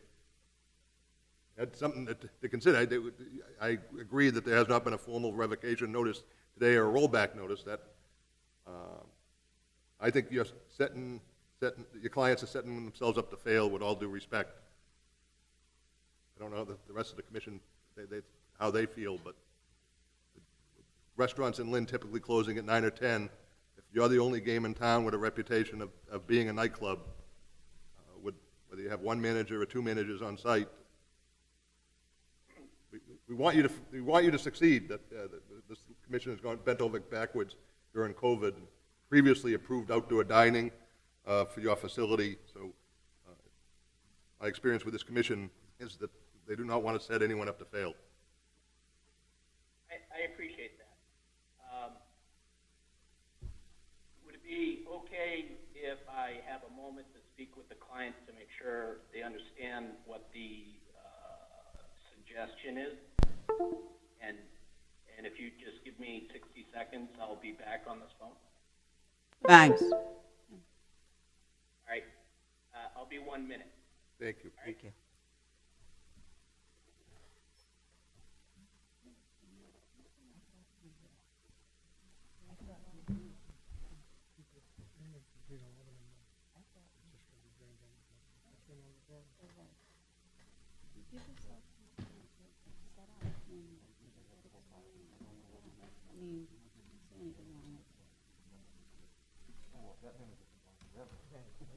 I don't think we've ever said that. We were going to give them one more shot at it.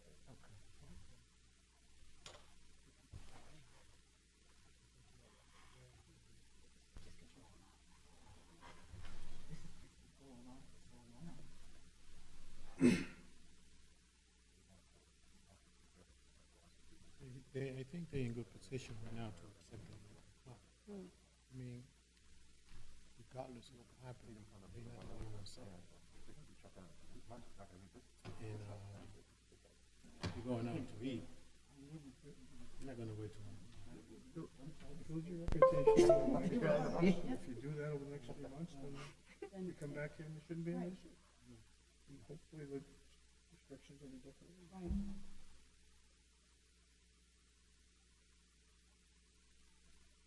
Also, the governor has been very faithful to allow it to come.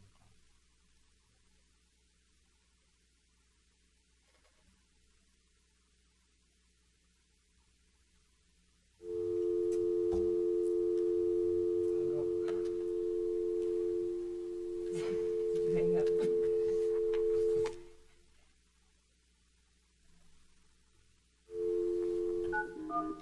You hung up.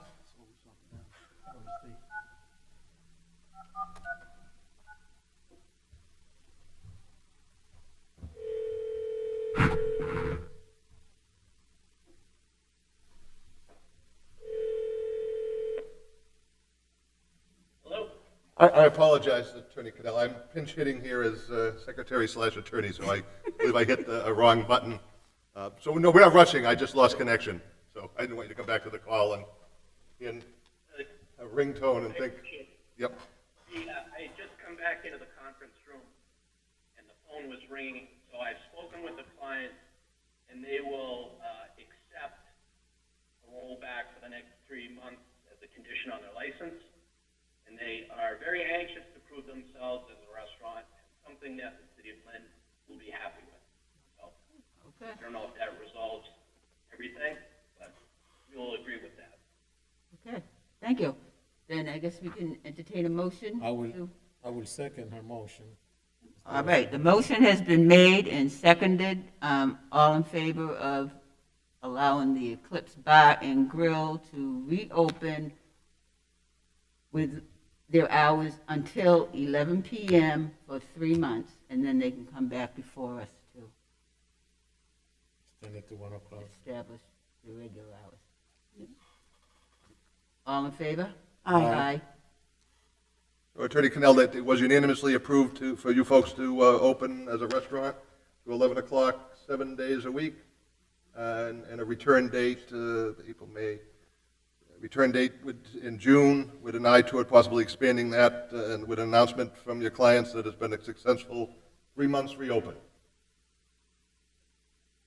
All right. Is there anything we need to do as far as reopening other than this? Are your fees are paid, license up to date? Right, as long as the clerk's office will just check to make sure that all the taxes are paid and they're up to date, and there'll be a license issued on Thursday with the city clerk's office. Well, today's Thursday, yeah. So Make it Monday. Maybe Deb will be back by Monday. our secretary, clerk will be back on Monday, so you folks will be open on Monday. Usually turning around in 48 hours, and we don't usually meet on Thursday. So it will be Monday. The license will be available to be picked up, and City Hall will be open, reopening on Monday to the general public. All right, great. Anything else? That's it. I appreciate it. Thank you. Thank you. Good luck. Luck. Thank you. Thank you, Mr. Lamana. Thank you. And hopefully we will not be meeting again anytime soon. Absolutely. Good luck. Thank you. All right. Bye-bye. Okay. All right. Okay, and then we have a change of manager for the Lynn Yacht Club. Looks like everything's in order there, so. Who are they looking to see? It's, Gary Cohen. Who do they want to be changed?